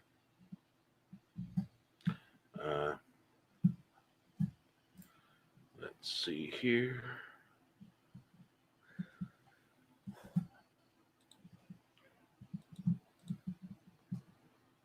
Yeah, that's the one that you were showing. That's the link that Yeah, yeah. let's see, copy image, painting. I guess they made like a reprint of it. Yeah, they did. Look at that. Huh. Where? Let me see. Yeah, it's up. Put up on the screen. What are these like? Comic strip version of it. Yeah, special nonprofit web comic. Yeah, it's not endorsed by Lucasfilm. That's interesting. They used this Yoda though from the original comic. It is. Yeah. Hey, what happened to the green guy? Green guy. There is no green guy. Same we are. Marvel Yoda. I am. Like, whoa! Yeah, What happened to the green guy? that's pretty funny. Oh, that's great. There, green guy. There is no green guy. Same we are. Marvel Yoda. I am. Yeah. That's funny. Keep your raisin face the hell away from me. Oh, that's good. I guess they did a bunch of these. I also could be remembering a title of a book, Parrot Head. Yeah, Parrot Head? Yeah, he goes, the only result I get for a Shard cartoon is comic strip. Oh. Yeah. Some things blend into each other. Yeah.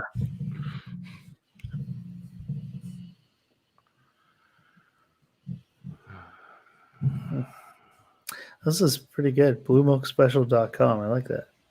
Blue Milk Special. Yeah. Pretty funny. Good. An ode to Luke Skywalker. Yeah. Are you going to give me a kiss for good luck, my cheek? I'll take this the wrong way, look, but I think you're more of sort of a brother.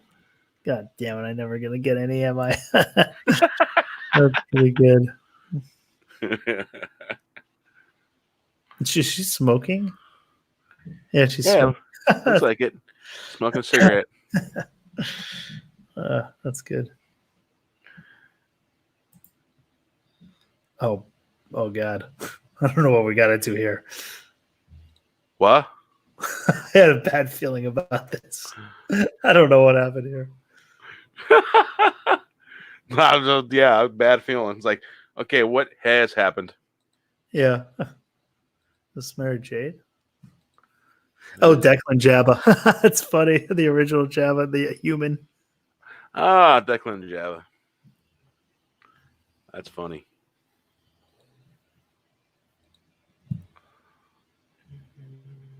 That is pretty good. Yeah, they're pretty clever here. Yeah, I put that original comic image Jade in the Horseman chat. Oh, cool. Yeah. It looks funny. Yeah, this is pretty good strip. Comic strip.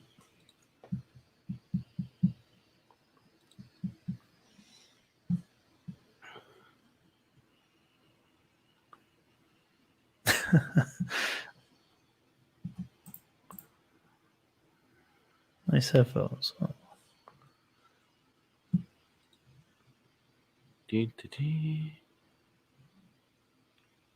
Yeah, read those off if you could.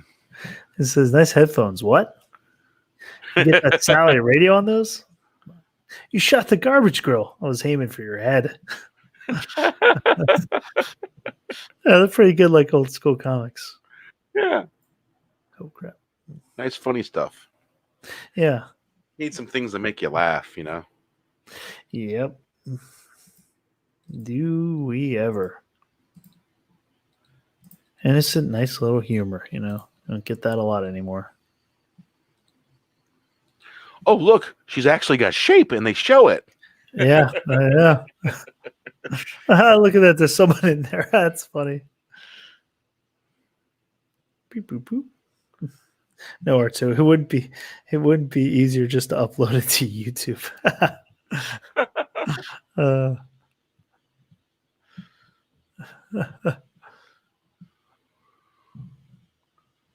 Yeah, like the hand. That's like, you know, because whoa, what was the what's the actor's name who was in the R2? Oh, Kenny Baker. Kenny Baker. Baker. It's like supposed to be Kenny Baker's hand. That's really clever. That's pretty funny. BlueMilkSpecial.com. Yeah.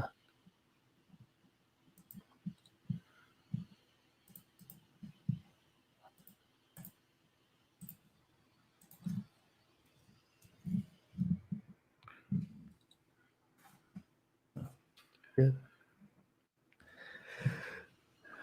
Well, Bear, I think I'm starting to lose my voice and I'm getting a little out of it. Christy just posted a screenshot of this video has been removed for violating terms of service. Did it go back up though? I think Tommy said it went back up. Let's see.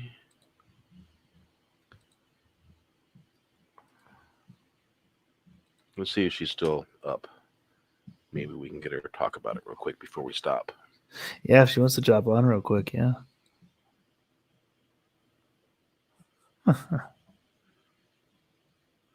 Your Wookiee sleeps at the foot of the bed.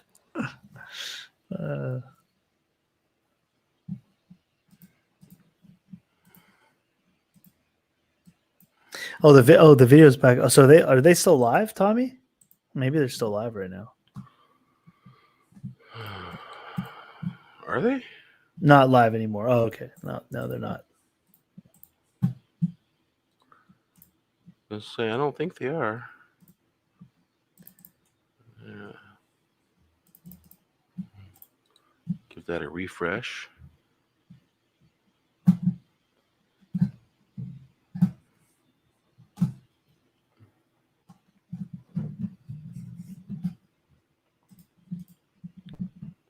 I think Uncle Ethan's live. He is. He is. Yeah, I think so. That or he's uploading Oh, something. yeah. No, he's live. Yeah, he's live. So is Anna. And yeah. Ooh, well, he's got an all-star cast. He's got that umbrella guy on. Oh, Ethan? Yeah. He's got Nice. Flash on. Is that Yellow Flash?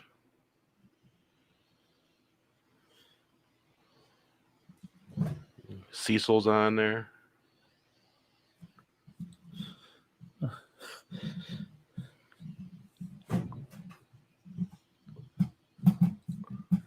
How long's he been going for? Looks like they're ending their stream. I just jumped in to listen. They're closing it out.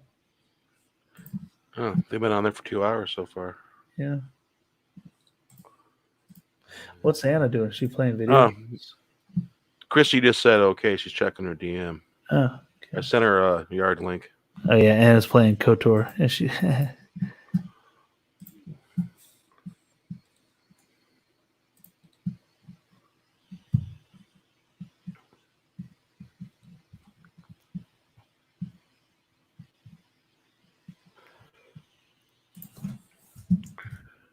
Do.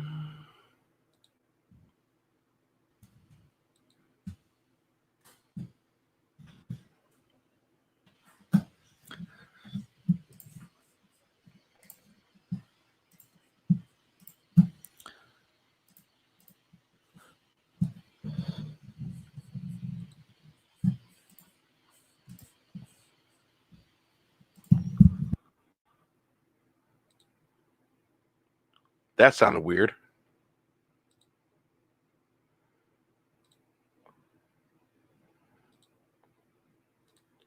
Hey, Christy. Hey, how you doing? Oh, pretty good. Getting toward the end of a marathon a little bit.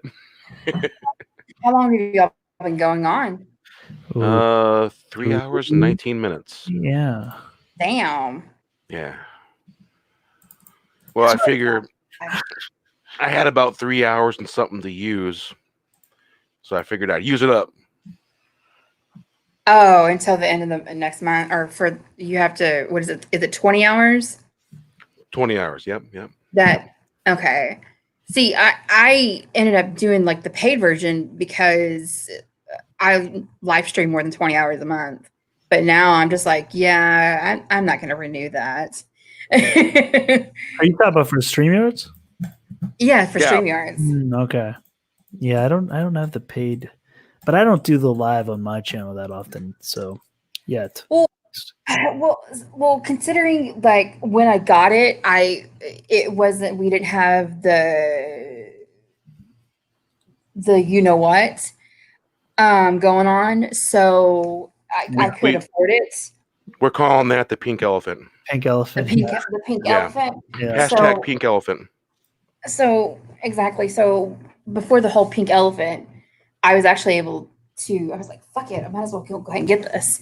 But now I was like, "No, I'll just go back to the just regular StreamYards and cut back on live streaming and stuff." Well, not so much as cut back on live streaming, but maybe instead of doing like a 3 hour, maybe cut it down to 2 or 90 minutes or something like that. Well, look at your direct message on Twitter, and that was my solution.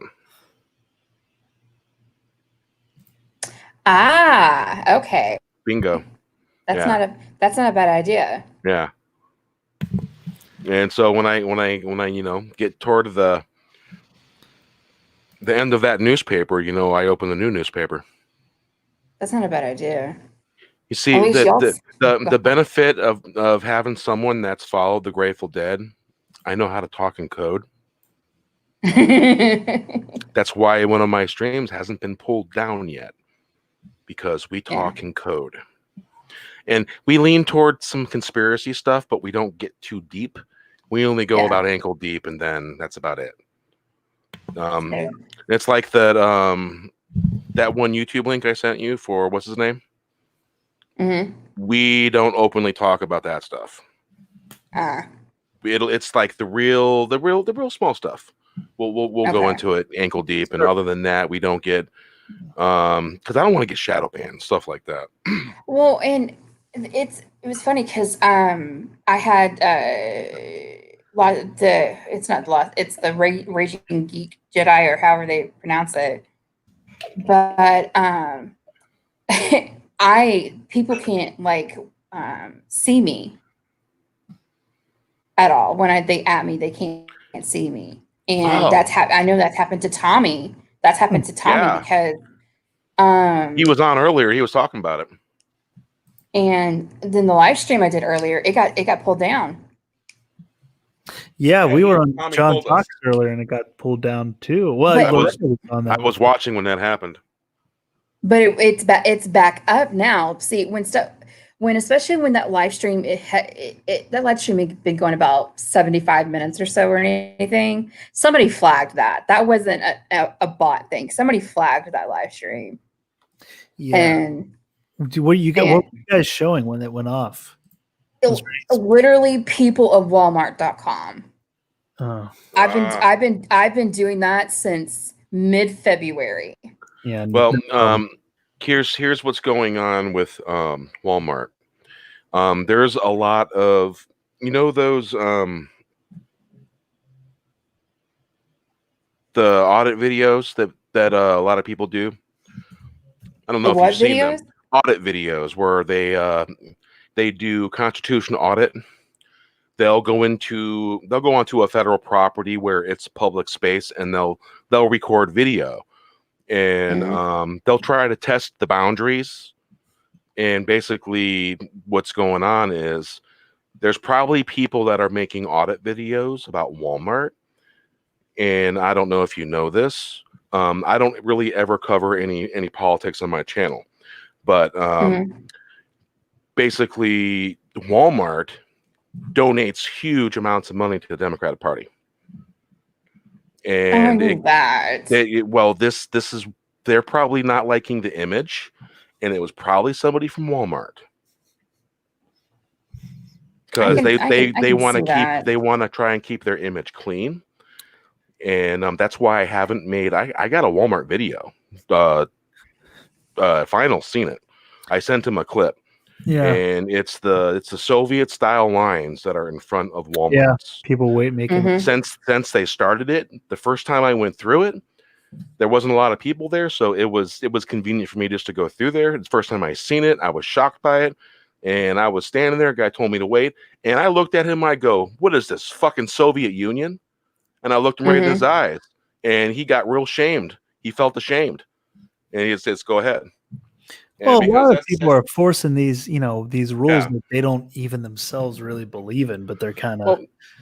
They're stuck in. Sorry to interrupt, Bear, but they're stuck in a rock and a hard place because obviously they're getting paid to do that, and you need to live. If you have a family, take care of the family and stuff like that. Oh no, this wasn't his decision. I was just. Oh, okay. I was just basically expressing myself, and the guy knew that I wasn't blaming him, but it was my point,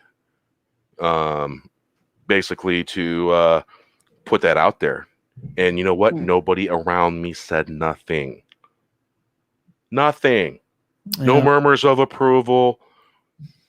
Bend over and take it with sand, basically. Yeah, was everyone's attitude. Well, this was a corporate. Sorry. It was basically what it is.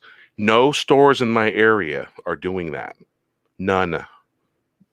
I've gone around all the grocery stores in my area. They're not doing that.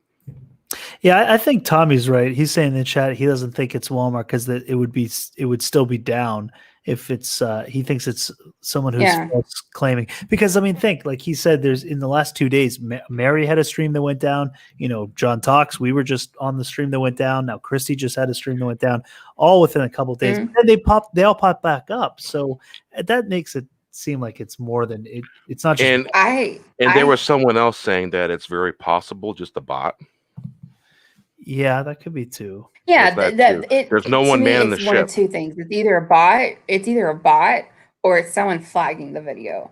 But here's the thing. Like I messaged Tommy. I messaged Tommy a private message, and I was just like, "This is getting really ridiculous now," because it seems like somebody is false flagging. I think it's someone that's false flagging because it's the same people. It's always Mary, John, myself. I mean, my live streams have been taken down and come back up, like John's did one time when I was on John's live stream. It's some. I don't think it's a bot. I think it's somebody literally flagging it. Especially with one live stream I did, we were only live for about 15 minutes and it stopped. So yeah, that's weird. No, it's the fact that it's happening to you, John, and Mary. I think you might got something there, because when you got one thing happening, that's one thing. Yeah. But when you got 3 or 4 things that are happening to a group of people, there's something there. Yeah. And my point about Walmart is they're owned by basically they become a mega corporation and they've kind of lost their way. And the other store that's also doing that is Key Market. It's a big grocery chain in the Midwest. I don't know that. And on the East Coast, and they've been doing the same thing. Final, where are you at? What state are you? I'm in Los Angeles. Okay. I'm in Washington State. Okay. And there's actually But I haven't heard from any of my friends. There's actually a Key Market in Lake Station, Mhm. and I need to ask one of my friends if they've been in the Key Market and what they've seen. Well, I think honestly, with how money is in corporations and these days and stuff like that, it's fun to talk about Walmart and just, but Yeah, there's all a bunch it's of weird stuff going on at Walmart. it's all, but it's still all a bunch of weird stuff like with the. I don't know how far you want to get into like with corporations and just like pay people, especially with the rainbow. Would you call it Rainbow Bright? Rainbow Bright. Oh, Pink Um, Elephant. Pink elephant. The pink elephant. The pink elephant is the event, and Well, also I mean that's also an event also on itself. Mm-hmm. basically pink elephant is that beer thing, and It- everything surrounding it is basically like the pink elephant affecting everything. Yeah. And there's only a couple of different major corporations that own grocery outlets, grocery stores that are doing this. Oh, absolutely. I've been in Safeway. I mean, it I've- always. Drove by the Albertsons and nothing like that. And I stopped going in Walmart. I Well, won't I go mean, in Walmart until they stop doing that. Well, with fleet, it's not even just necessarily with like grocery stores or anything like that. It's just corporations own so much now. I mean, they literally own the press, and so it's just. There's like what six Say that companies. again. Oh, so we were talking about that earlier. That there's basically 6 companies that own all the major Mhm. news. You know, a lot of them they're under the umbrella of 6 different, Mhm. overall companies. So I mean, they're all saying the same thing. They're all towing the line. And that's like with the whole last summer with Vox and the Carlos guy, which I could proudly say I'm blocked by him. I'm really proud that y'all know who I'm talking about, the Carlos M. No, I don't. I'm not. Carlos Maza with the whole louder with Crowder thing Oh, okay, yeah. with Steven Crowder. Yep, Steven Crowder. I know Um, what you're talking about now. and it's kind of been like a downhill spiral with that and everything like that, because there's really nothing unless you do Twitch. There's really not another form of live streaming other than YouTube. I mean, there probably is, but YouTube is what comes to mind for everybody. Well, it's definitely the number one right now. But even even Twitch, who knows what's going to happen with that? Because now you've got, I don't even know we can say this now because I think someone got pulled out. You have I like to say do you watch the Game of Thrones? Yeah, I've seen bits and pieces of it. I Have haven't you really ever seen watched it? 4 seasons of it. Do you know? So the Baratheons. You know what their sigil is? I just call it the Baratheon. They're the House Baratheon of Game of Thrones. Their sigil is a stag.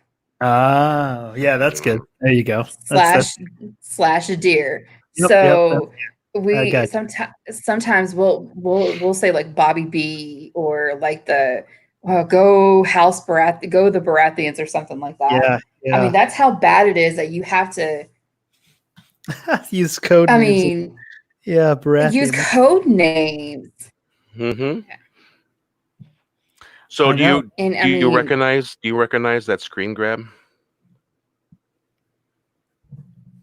That's from I want to Hobbs say and I've Shaw. seen it on. That's from Hobbs and Shaw. The movie, the Fast and movie. Furious movie. Fast and Furious presents Hobbs and Shaw. That's at 15 minutes, 2 wow. seconds into the movie. Ryan Reynolds is holding this up. You see the CT-17? This was August Damn. 2019. Yeah, it's called Super Weapon. Mhm. bioweapon of biblical proportions. And you know what else they said biblical in? Law-abiding citizen. I've never seen that movie. His character said it's going to be biblical. Now, Oh wow. for those of you that don't know, law-abiding citizen, and this is the first time I'm ever going to say this, and I probably won't say it again, but law-abiding citizen was in a Q drop. Oh. That movie. Really? Yes, it was. Ah, And I'm not sure, but I think this might have been also in a Q drop. a recent one? Recent past, but you see all Q drops connect to each other. Yeah, that's true. Yeah. Yeah. But that's about as far as I will go in to that. Yeah. Yeah. Just so give you an idea of some of these movies that are being pointed out.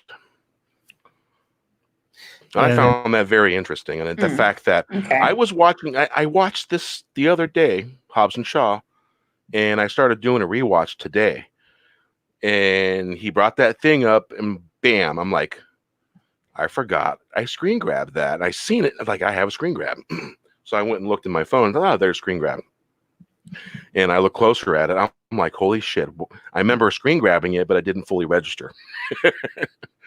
I just screen grabbed it because I knew it was something significant. You know what's really interesting too? I mean, this might also be going down the rabbit hole, but if you read down there where it says like a programmable disease that can target any DNA sequence with 100% mortality rate inside 72 hours, which makes it a weapon of genocide, it can wipe out any specific demographics using ethnicity, gender, or even age. Now, you know, they've been saying that What the hell? Yeah, they've been saying that the beer, they've been telling us, the pink elephant, there are certain ethnicities that have a much higher mortality rate than others, and isn't it interesting that that's part of what this CT-17 is in this movie too. I mean, I'm not, who knows? I'm just saying, there's interesting. It's a funny coincidence. Yeah, funny coincidence. yeah, that they say. I mean, it's a funny coincidence, and I'm not a scientist. I don't understand a lot of science or anything like that. But I always have to put everything. I always have to take anything with a grain of salt, because always with the the pink elephant. Hell, I was about to call it the reading rainbow with the pink elephant. You got Reading Rainbow. We got Rainbow Bright. Don't forget, people were in live streams saying Rainbow Dong and stuff like that. Yeah. There was a whole live stream where it was nothing but dong. I'm like, okay, can we get away from that? And I bring it back up. Exactly.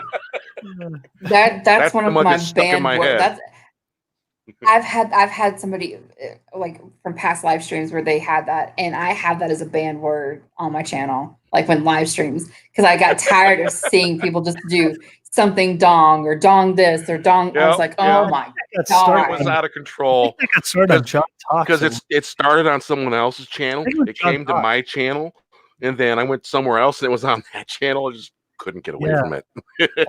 John Talks and Drunk 3P. I think that's something happened between that. It started on John Talks channel because I was in the chat that night when that started, that whole thing, and then it spread like to everyone's channel. Yeah, and then Steven brought it to my channel. Yeah, a couple weeks ago. Steven was in that chat with me too. Yeah. I like Toxic Man Flu. He's like the magic school bus. Don't go any farther down the rabbit hole. I was going to say, what are some of the topics that y'all talked about tonight? Like as far as entertainment or anything like that. Mandalorian. We were all over the place. Snyder Cut. Mandalorian. Superman. Yeah, DC stuff. We were all over the place. We started with the CT-17. Oh, and then the other here, did you see this, Christy? This is interesting too. The first thing we started with was in the Matrix movie, because we kind of were talking about how Hollywood has. Oh, I saw that. I saw that on Twitter. Yeah, which was pretty. That's whatever. It's a really good coincidence, I guess. But the date there, obviously for the expiration. When did the Matrix come out? Oh, like 96. 8 or something. Yeah, 98. 9, something like that. It was before 2000. Let me see. I'm looking it up right now. I 1999. have all the Matrix movies. Yeah. Yeah, I mean, 1990. it's funny to see stuff like that, but at the same time, it's like, 99. are they really that smart?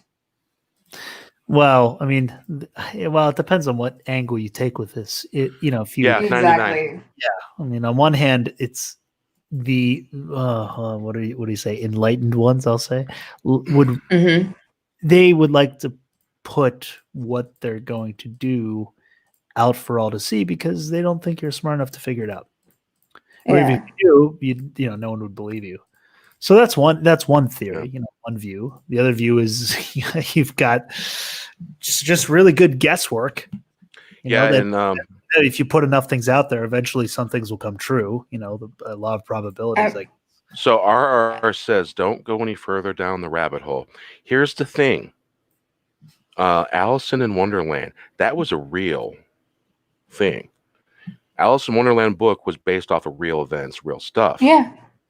And it's unfortunate, but the rabbit hole, it's real.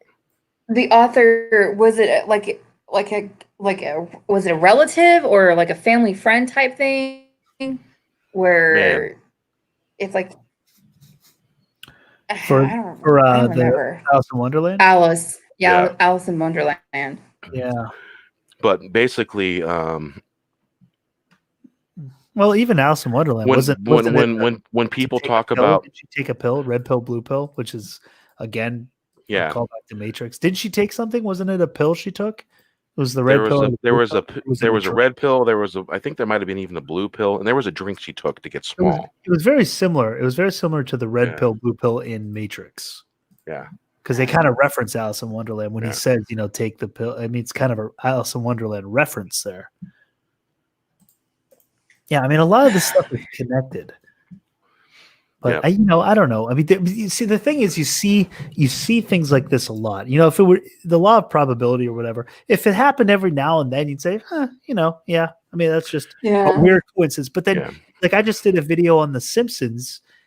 I mentioned 19 different things that they happened to, basically predict years before. I mean, in some cases now it's been like decades before these events played out with really, pretty eerie accuracy. So Family Guy. Did they predict the Game of Thrones one?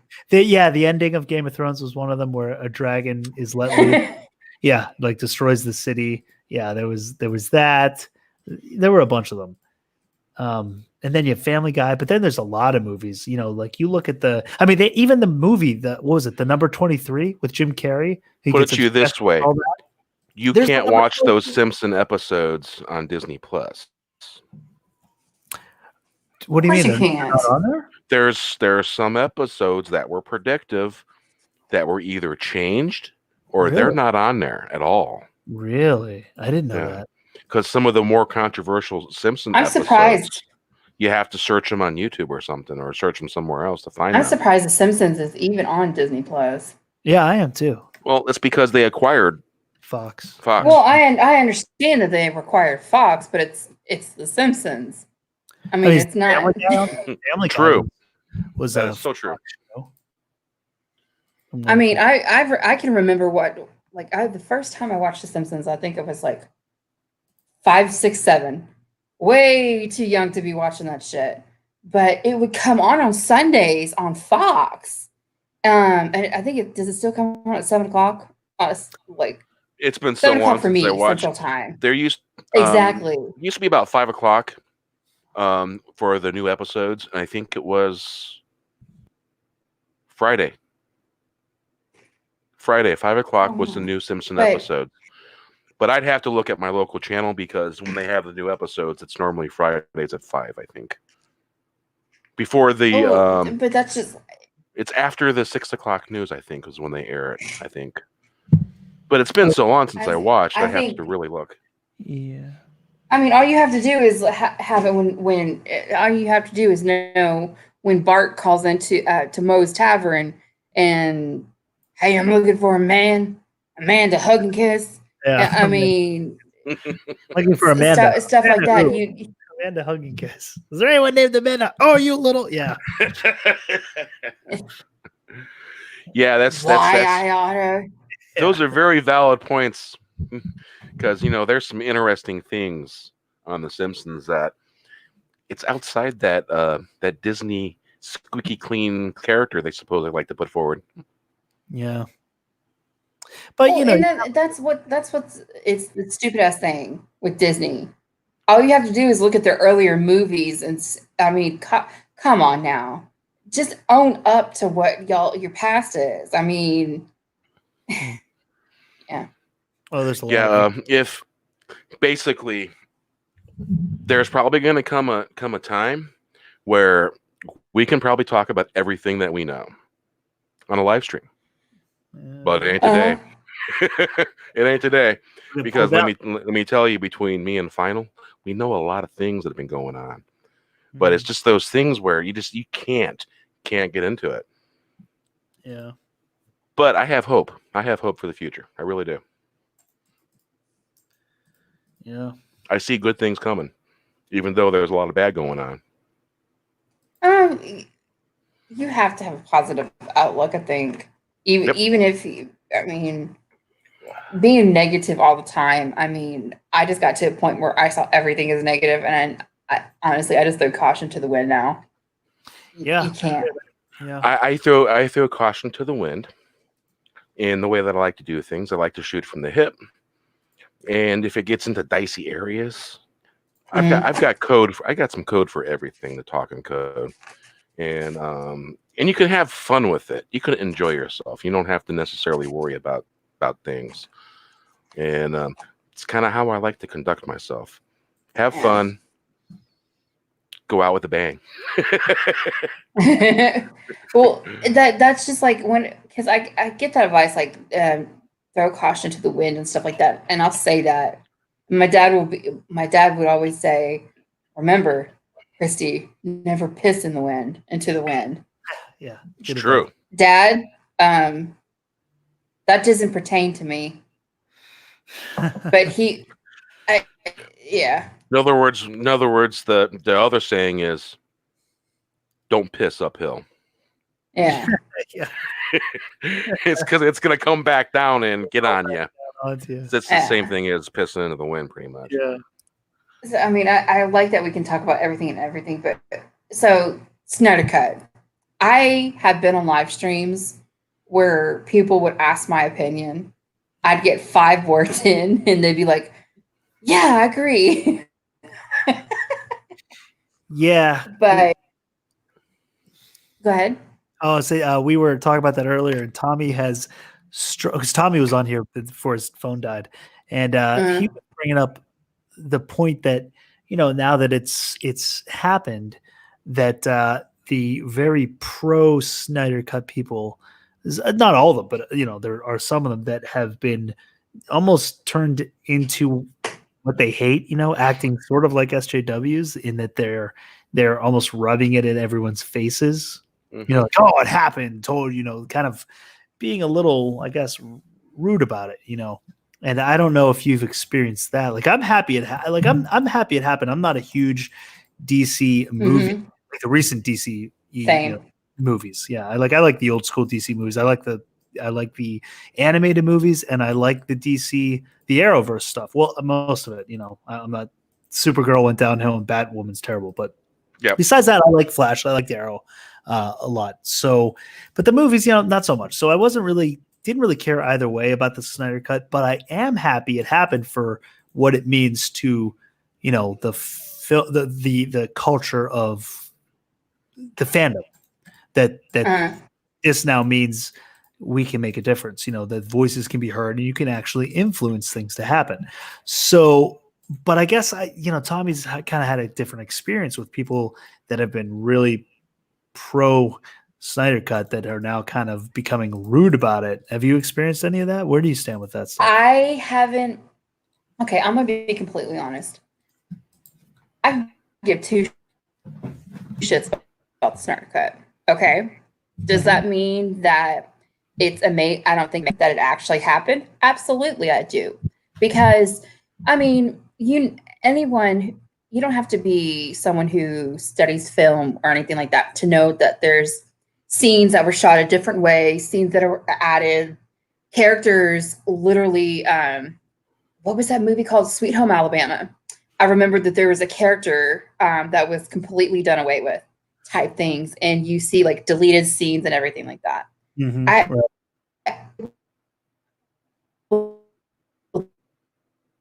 do that, but I've seen where cut people have absolutely shit on people that were in the live stream that happened just to disagree with them or even say something that was not in agreement with.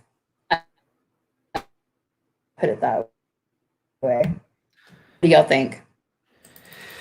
Yeah, I think you were cutting out a lot there. I don't know if Bear, if you. Yeah, I was noticing that too. That's why I asked the Yeah. chat how's the sound. Yeah, Chrissy was really like choppy. I heard.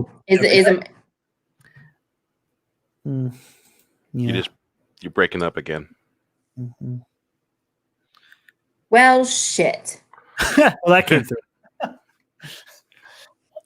Well, based on what I think you were saying, because I caught most of it. Yeah, it's like, why I understand having different opinions, and that's kind of what what this whole sort of movement or hashtag Fandom Menace is about. That we do honor each other's different opinions and we don't attack each other over them. And it's good to have not arguments, but debates, constructive debates and stuff. And I mean, some people like The Last Jedi in the community, like Chris. Chris likes The Last Jedi. Some people don't, and you can have these conversations. But when you start to attack your own group, there's something wrong with that, especially when this should be something like if it happened and you were really pro, Snyder Cut, and you got kind of beat down over the last couple of years, people saying, like, oh, it's never going to happen. And then it did happen. I would use that as a way to try to unite everyone. Say, hey guys, look, you guys were against us. You didn't think it was possible. It did happen. So, this should be a call to unite, saying belief that we can make a difference, that the fandom can actually influence Hollywood, but it seems like it's not, like you were saying, it's not being taken that way. It's more, I guess, it's becoming the exact thing that we're fighting against. Yeah, I agree. Yep. I think that my internet is cutting out now, where I can't hear y'all. Yeah, you're cutting out too. You're fish tanking. Yeah, man. But yeah, I think final. I think that could apply to all levels. That and maybe someone don't like that we're talking about the Snyder Cut. Is it weird that Chrissy's had all these issues with her? As soon as we start talking about the Snyder Cut. Yeah. We were talking about earlier, though, with no problem, but let's see. Now you're cutting out to her. Huh. That's really weird. Yeah. That's weird. You're not to me. You're coming through clear to me. All right. I'm going to try something real quick. I'm going to refresh my yard. Oh, won't that end the stream? Nope. Oh. Nope. That will not end the stream. I did not know that. Okay. I'm going to try the same. Oh, wait. Now you're clear. Okay. Well, I'm going to try the same. Come, leave. There we go. And then come back. Okay. You're perfect now. Yeah, you were coming through good there. So, all right. Try that, Christy.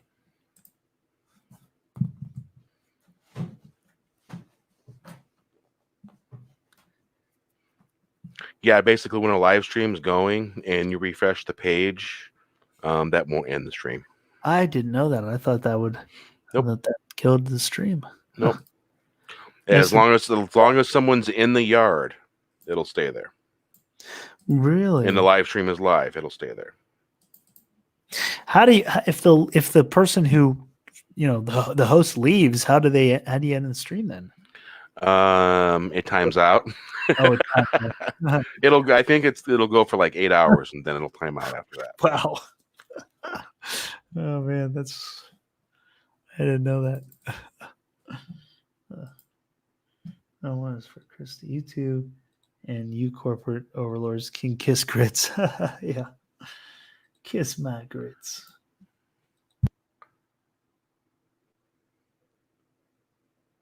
Do you have a mute button on your mic? Yeah, I do. I can hear you when you press the mute button. It sounds Oh, weird. Yeah. It sounds whoop, whoop. Every Oh, time you press it, it goes whoop. I can barely hear it, but every now and then I'll hear it. I'm like, huh. Interesting. Yeah, I have a little mute button on the mic, so I can just press that if I take a drink or something.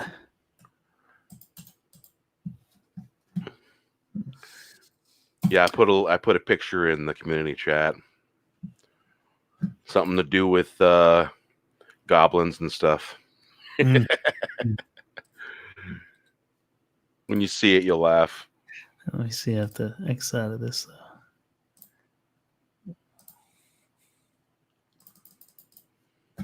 Oh, yeah. Yeah. That's so good. Man, there's got to be something wrong with that person, you know? Yeah. CNN put her on like a panel of experts for COVID. It's so freaking crazy. Damn, man, where was I when they were handing out fucking rocket science degrees and a job to NASA? Damn. Yeah, I know, right? It's a 13-year-old or so, how old I don't know, 16, however old she is. I think she might be 17 now. Who's hijacking? Oh, Fatal J? Yeah. Yeah. I never heard back from him. Oh, yeah, I haven't heard from him either. He had asked me about maybe doing a show tomorrow with him, but I haven't heard from him yet. Well, he said he would send me a DM sometime Saturday. He's a busy guy. I figured. Yeah. Tommy, who's he hijacking? He was always hijacking people. That's when I first found. That's how I found him. I thought it was the funniest thing ever. It was like, wow, that's funny. So what do you do? You like basically go on YouTube and share the screen of someone else's broadcast? Live stream? Yeah. Yeah. Yeah. And then he'll direct message them or message them in the chat and says, I'm hijacking your stream. Funny, man. Funny. Yeah, it's pretty funny. Okay. I'm in Firefox now. Yeah. Yeah, you're sounding good now. You sound clear. It's so fucking weird. Yeah, that's strange. Someone doesn't want you to talk about anything, I guess. Really.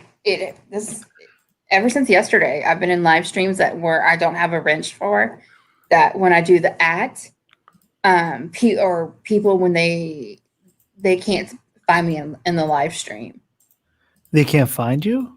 And it's the same thing. The same thing that happened to Tommy is happening to me. Yeah. When they at you.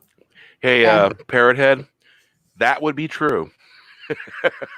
That would definitely be true. And I've seen the Grateful Dead too. Damn. Yeah, I've been to 5 or 6 The Dead concerts when they were billed as The Dead. Mm-hmm. Before that, they were known as the other ones. And then after that, I think they were playing as Further. First, they started out with the name Further Festival. And it was just a gathering of a whole bunch of musicians and all that. That was basically influenced by the Grateful Dead, people that played and sung with the Grateful Dead. It was pretty, after Jerry passed away, there was a lot of good music being created and coming out of that. Was Fish part of that or not? Hell no. Mm. Like They that, huh? kind of had their own things, huh? Fish heads. They They did. He said that. He said that. He goes, hell no. He said that so fast. I know. Mhm. Very passionate about his feelings Yeah. on fish. Hey, I've been to, and I'm not a hypocrite. I went to one fish show, and my God, every other car there was a nitrous tank going off. I mean, the Grateful Dead shows, you see nitrous tanks here and there because you can hear that sound of a balloon being filled up. But when that sound goes into a balloon, it makes a very eerie, weird noise added to what the noise I just made. And you can You're hear right. it echoing all over the parking lot. It's like this weird bird that makes this weird noise. And it'll echo each other. And, laughing gas basically. Right. Yeah. Laughing gas. And here's the problem with a lot of the people at fish shows. They would go to racing shops and they would have their tanks filled with racing nitrous. You can't inhale racing nitrous. It has sulfur. It has a little bit of sulfur in it. Wow. Wow. Yeah, and you had to know the racing shops that didn't have the nitrous that had sulfur in it. And yeah, because you get real sick off that stuff, inhaling sulfur. Yeah. But and all the fish heads were just smacked on nitrous. I mean, it gets fucking goofy, way goofy. And you add a little bit of whiskey here and there and a bunch of beer. Oh, it's damn stupid. And so I went to the show. The concert, the music was good. I like Trey. He plays a good guitar. Yeah. I've always been a Trey fan. They're all good. The bass player, the drummer. Yeah. And it's didn't care for the scene. It was basically like a warped Grateful Dead parking lot scene, more so than normal. Yeah, I've been to, let's see, 3 or 4. Because everybody they would, for sure. It's like a circus. Like watching, It's almost more fun to watch the crowd because it's so it is out there. Oh, it's funner when you interact. Yeah. Oh man, I was talking with some friends of mine about Soldier Field in '94 when we seen them there, and that place was off the hook. Jeez, because there was a giant party on the outside, and this was back when Chicago cops were kind of cool. They didn't give a shit if you had beer, but you had to be in the parking lot. You couldn't go on the sidewalks. If you were on the sidewalk, that meant public intox, and so they were letting fans know. Don't go on the sidewalks. Don't carry your alcohol on the crosswalks when you're crossing the streets. And they were pretty damn cool about it. I'd never seen Chicago cops be so damn nice, and that's because Jerry Garcia was friends with a lot of the with the mayor, with a lot of the people, the police commissioners, and all that stuff. And so people were treated pretty nice. This was in '94, and in '94 there was a whole bunch of stuff that was going on with too many people showing up at shows and stuff like that, and it was kind of a problem. Basically, the scene was basically on its last legs, and it was kind of on its way out because of the overcrowding problem with people. Because say you got something like Soldier Field, if it sells out, there's like maybe 30,000-40,000 people that can seat there. I don't know how much now, because they tore that old Coliseum down. They built a new one that's probably a little bit bigger. But you'd have a sold out Coliseum, and you'd have 20 or 30,000 outside the Coliseum. Wow. Yeah. Wow. 20 more, like an extra 20,000 outside in the 20 to 30,000 in the parking lot. Yeah. God, yeah, man, that is a freaking lot of people. Huge party, man. A lot of fun. Yeah. We had lots of fun. Why is Tommy asking where is white chocolate and all this? Where is white chocolate? I don't know. I'm not sure what that. I'm sorry, Bear. It's just so weird. White chocolate. I mean, I don't know, but anyway, you're talking about the stadium in Chicago, and the stadium was beautiful because it had the old pillars, the old columns. Support columns on the outside, and had them on the inside. The place was beautiful. it was a good place to see a football game because it looked awesome. It was the old Americana of coliseums and football coliseums when they were pieces of art, and I was really surprised they tore it down because there was pillars everywhere. I'm talking pillars that would take probably 4 or 5 of me thick. Well, they did to that make a pillar. Every stadium. I mean, Yankee Stadium, they tore the original down and rebuilt it. Three Rivers Stadium, they tore the Three Rivers down and built Heinz Field.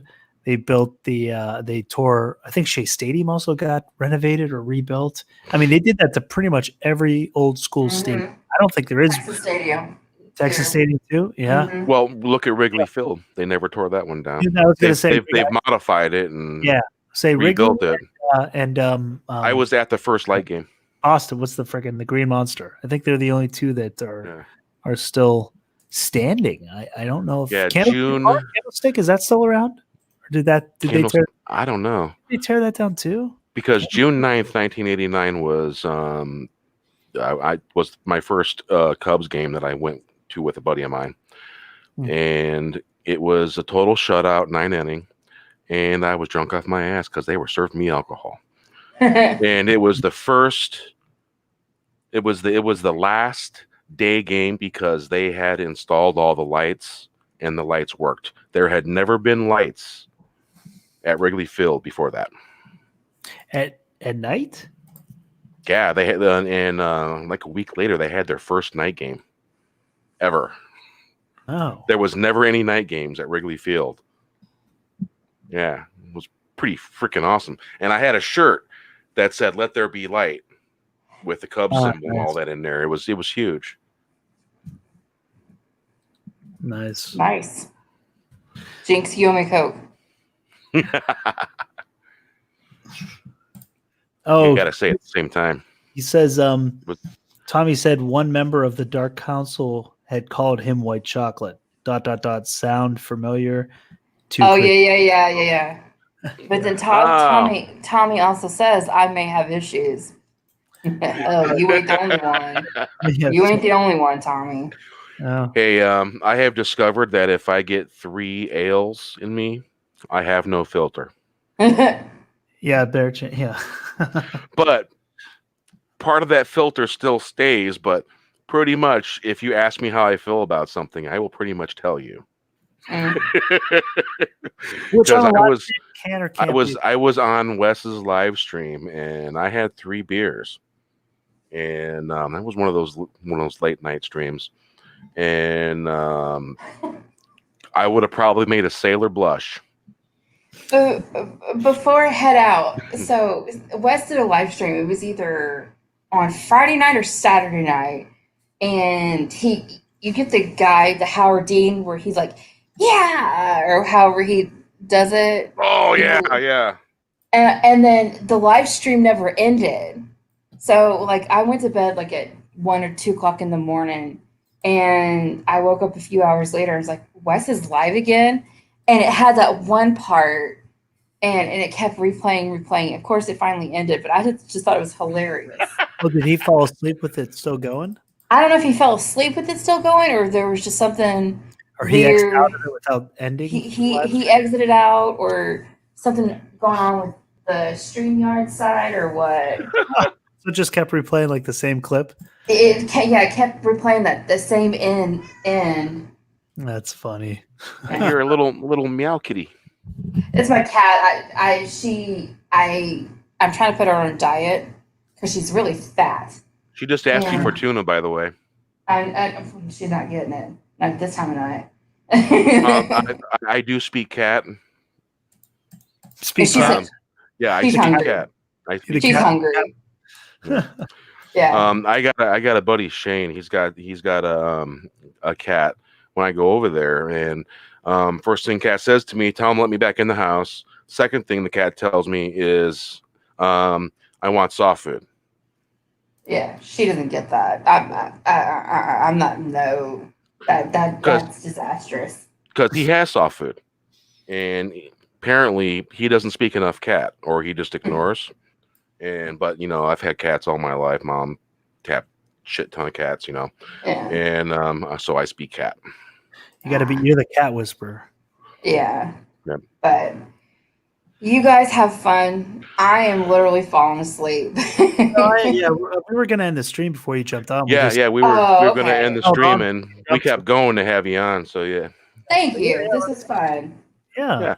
And it's we talk about the mild conspiracy stuff, ankle deep, and that's where we leave it, because if we'll basically end the stream, and we'll mildly fill you in on what we know. Okay. Anyway, folks, thanks for hanging out with us in the chat, because I've always say, if it's not for the chat, it wouldn't be fun. Hail to you. And Christy, if you plug your channel. Oh, I'm not going to worry about that stuff. I mean, we are. That's why I don't worry about that so much, is because we all know who each other are. But you never know. We had a new guy in my chat tonight for the first time. We had a couple new people. I think Tommy literally put my channel in the chat like 3 minutes ago. Yeah. So how about this? Y'all go subscribe to Tommy too. He makes a great content. And Tommy's awesome. And follow the Phantom Collective on Twitter. They support so many people. With their card, the action card thing is such a great idea. Trading cards are awesome. Yeah. So there you go. There's my shilling for other people's channels. Right. Good. Final. Well, go subscribe to Christy's channel.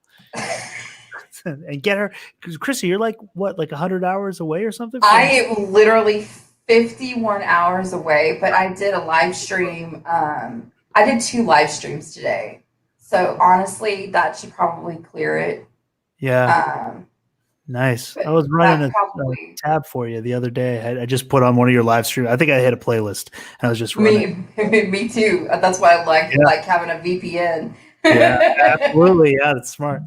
Otherwise, you can find me at FinalDeathStar on here, and FinalDeathStar1 on Twitter, and FinalDeathStar on Instagram. And that's it. Thanks for hanging out, everybody.